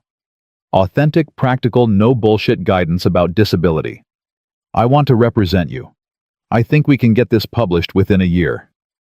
"A year? Maybe sooner if we're lucky. Can we set up a call to discuss next steps?" Sarah agreed in a daze and hung up. James was watching from the doorway, grinning like he'd won the lottery. "She wants to represent me," Sarah said, still not quite believing it. "Of course she does. You're brilliant." "I'm terrified." "Also acceptable." He crossed to her, pulled her close. "Sarah, you're about to help so many people. People who feel exactly like you felt 4 years ago. Alone and scared, and like the world moved on without them. You're going to show them they're not alone." Sarah buried her face in his chest. "What if I'm not good enough?" "You are. You're more than good enough. And I'll remind you of that every single day until you believe it." The book sold 6 months later. A major publisher offered a 2-book deal with an advance that made Sarah's head spin. Patricia was ecstatic. James opened champagne. Even Liam, now almost 2 years old, sensed something exciting was happening and ran around the apartment shrieking with joy. "This is insane," Sarah said, staring at the contract. "This can't be real." "It's real," James said. "You did this. Your words, your story, your truth. This is all you." Rebecca called, crying happy tears. "Mom, I'm so proud of you. Do you know how incredible this is?" Even Michael sent a text, "Way to go, Mom. Can't wait to read it." But the person Sarah most wanted to tell was someone who couldn't answer. That night, after everyone was asleep, Sarah wheeled out to the small balcony of their apartment. The November air was cold, the city lights spread out below like fallen stars. She thought about the woman she'd been 4 years ago. The one lying in a hospital bed, paralyzed and terrified, certain her life was over. She thought about that horrible night at the cafe. The humiliation. The certainty that no one would ever want her like this.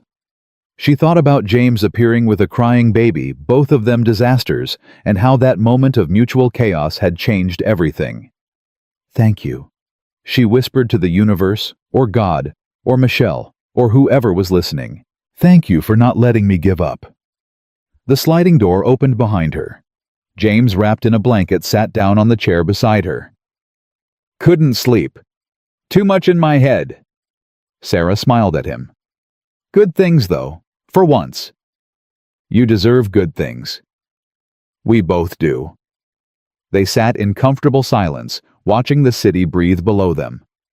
Finally, James said, "I want to ask you something, and I need you to know you can say no without it changing anything between us."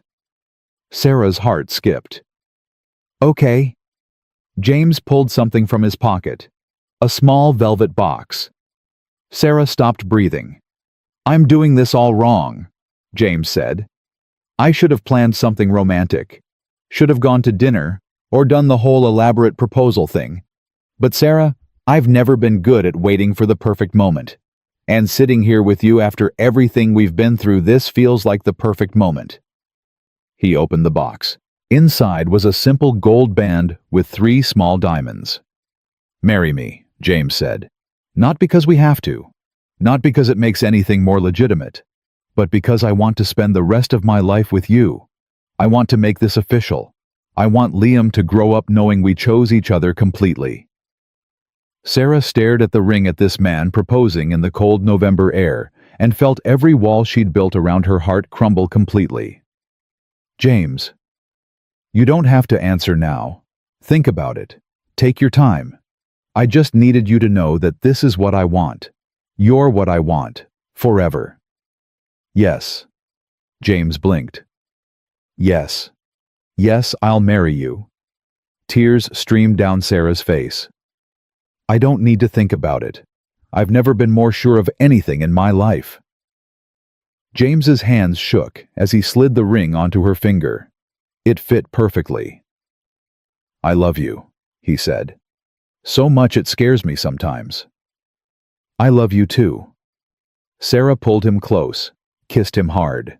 "Thank you for not giving up on me, even when I gave up on myself." "Never gonna happen." They sat on the balcony until the cold drove them inside, engaged, terrified, deliriously happy. The next morning, Liam spotted the ring immediately. "Mama Sparkly," he announced, grabbing Sarah's hand. "That's right, buddy," James said, scooping him up. "Mama and Daddy are getting married." "Married? It means we're going to be a family forever, official and everything." Liam considered this seriously. "Okay, can I have pancakes?" Sarah and James burst out laughing. "Yes," Sarah said. "You can definitely have pancakes." Planning a wedding while managing a toddler, a job, and book edits proved to be exactly as chaotic as expected. They decided on something small. Just family and close friends. Rebecca was ecstatic and immediately appointed herself wedding planner. Michael seemed genuinely happy for his mother. Even Sarah's ex-husband sent a surprisingly gracious congratulations email. But 2 weeks before the wedding disaster struck, Sarah's publisher called with bad news. The editor who'd bought her book had left the company. The new editor wanted significant changes, restructuring, a different tone, essentially a complete rewrite. "I don't understand," Sarah said, trying not to cry on the phone. She loved it. The whole team loved it. "I know," Patricia said sympathetically. "But the new editor has a different vision. We can fight it, but it might mean losing the deal entirely. What do you think I should do?" "Honestly, I think you should make the changes. I know it's not what you want to hear. But Sarah, this is still your story, just told in a way that might reach even more people." Sarah hung up, feeling gutted. She found James in Liam's room reading bedtime stories. "Bad news?" he asked, reading her face. She told him everything. James listened without interrupting, then said, "What do you want to do?" "I don't know. I'm so tired, James. The wedding, the book work, Liam. I feel like I'm being pulled in 1,000 directions and not doing any of it well." "Then let something go." "What?" "You don't have to do everything perfectly. You don't have to prove anything to anyone. If the book edits are too much right now, push back the timeline. If work is overwhelming, reduce your hours again. If wedding planning is stressing you out, we'll elope."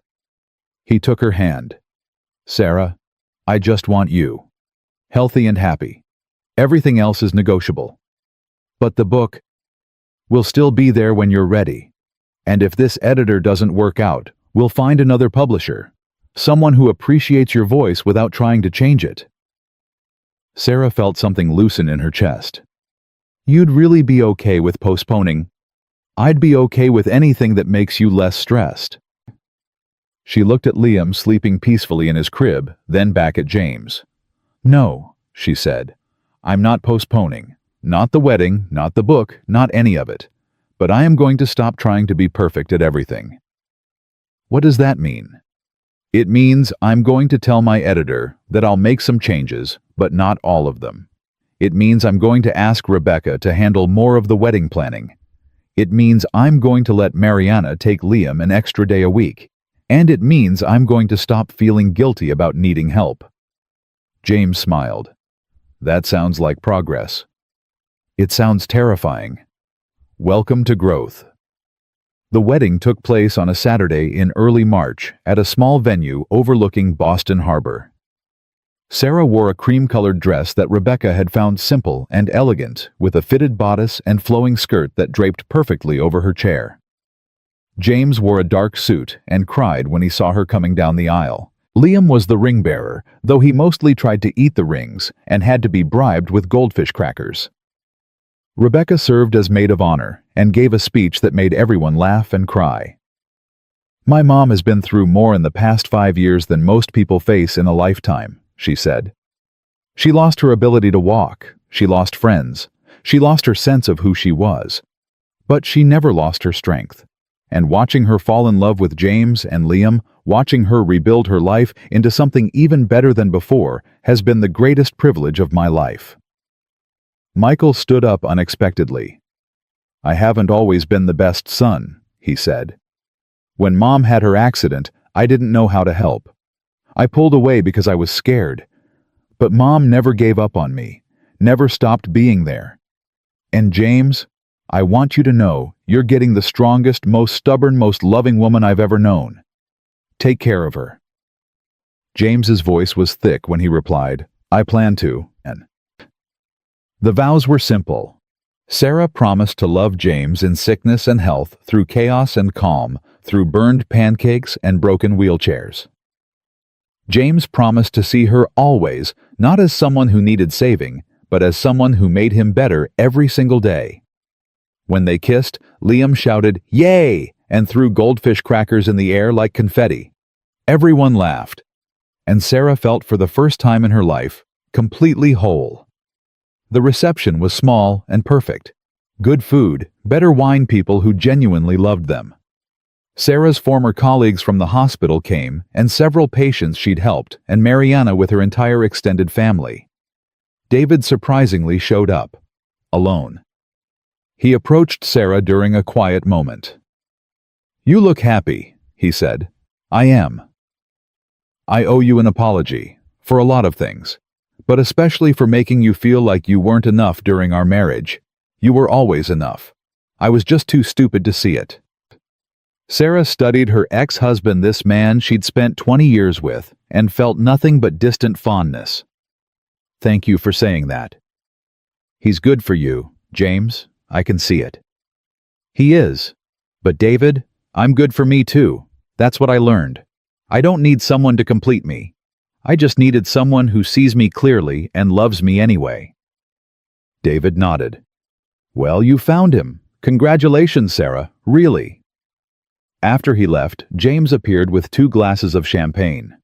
"Everything okay?" "More than okay." Sarah took her glass. "That was closure. Actual, healthy closure." "Good, because I was prepared to throw him out if needed." "My hero." Sarah kissed him. "Have I told you today that I love you?" "Only about 40 times, but I'll never get tired of hearing it."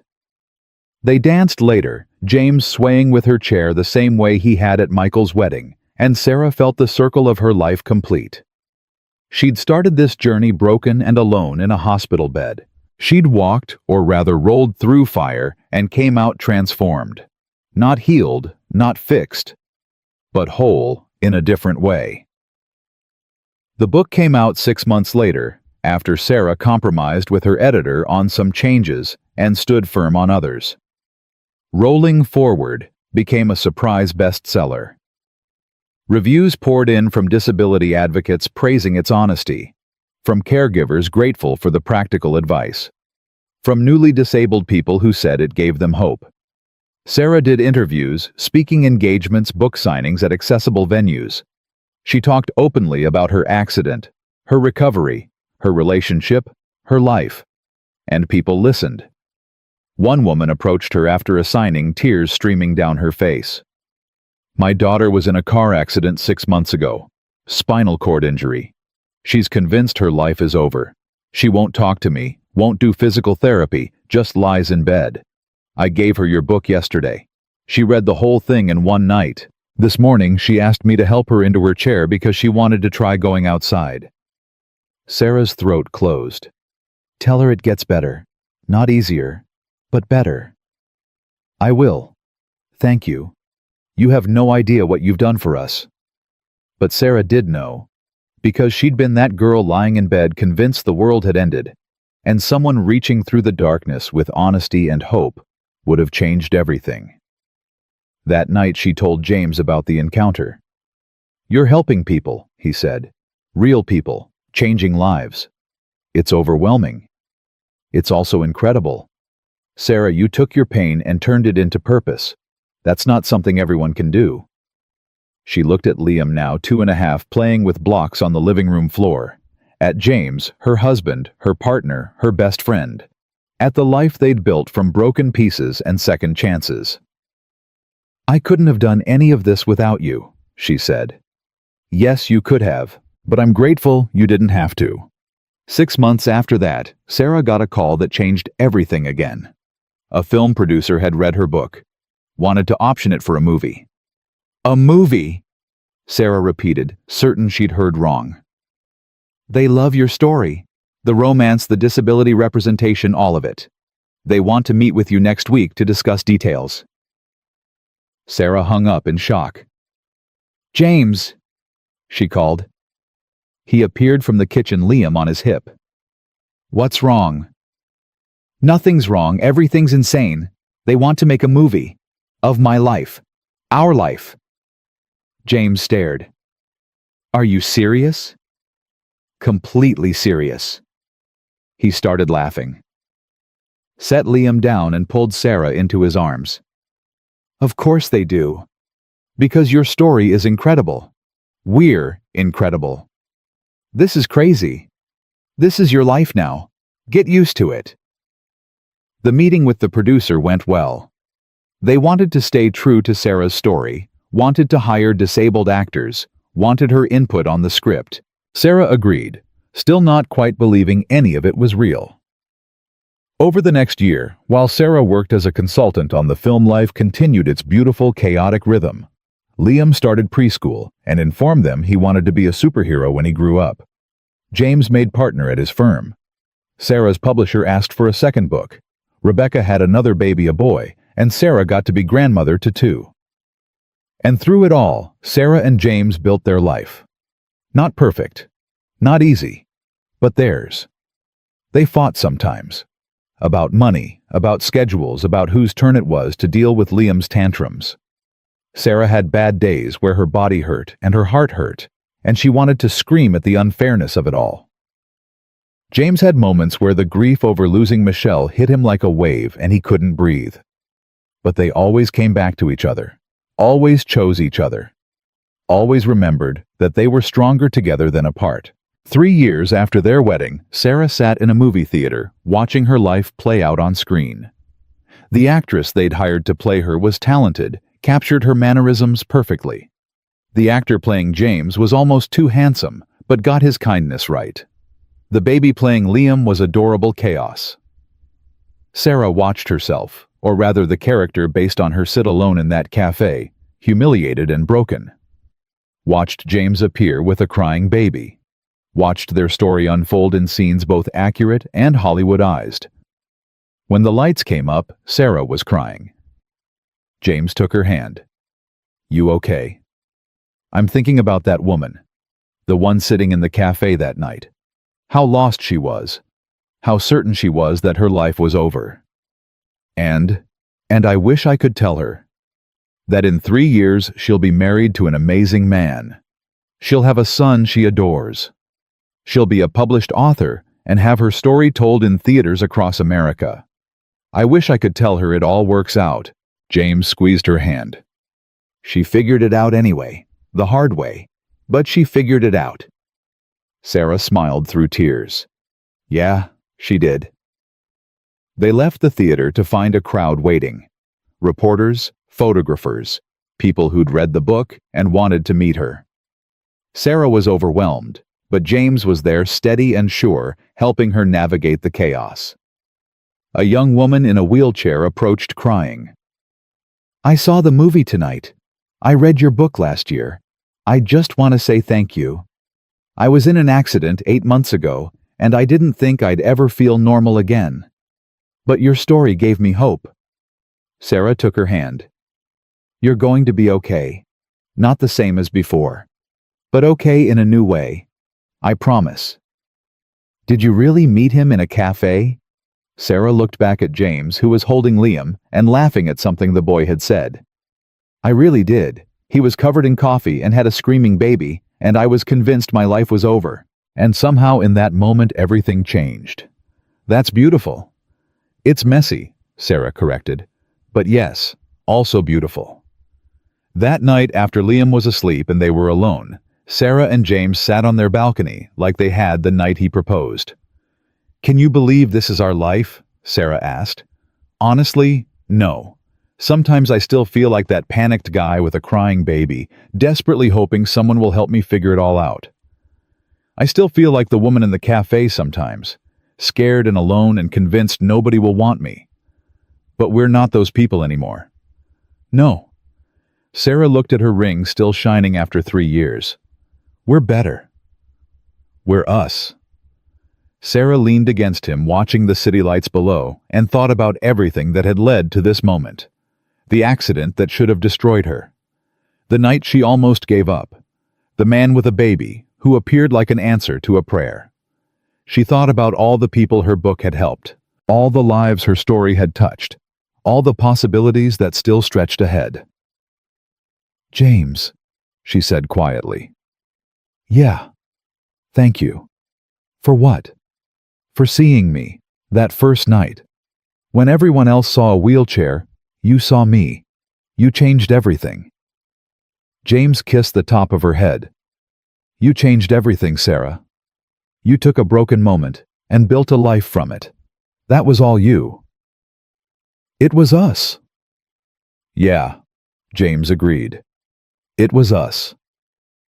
They sat in the darkness holding each other, two people who'd found each other in the wreckage and built something beautiful. And Sarah realized that her story wasn't really about the accident, wasn't about the wheelchair or the disability or the challenges. It was about showing up, about choosing love even when it's terrifying, about finding family in unexpected places, about rolling forward even when you can't see the path ahead. It was about second chances, and third chances, and as many chances as it took to build a life worth living. "I love you," she whispered. "I love you too," James said. "Forever." And sitting there under the stars, Sarah believed him. Because forever wasn't a promise. It was a choice they made every single day, to show up, to stay, to build something beautiful from broken pieces. Together. Always together.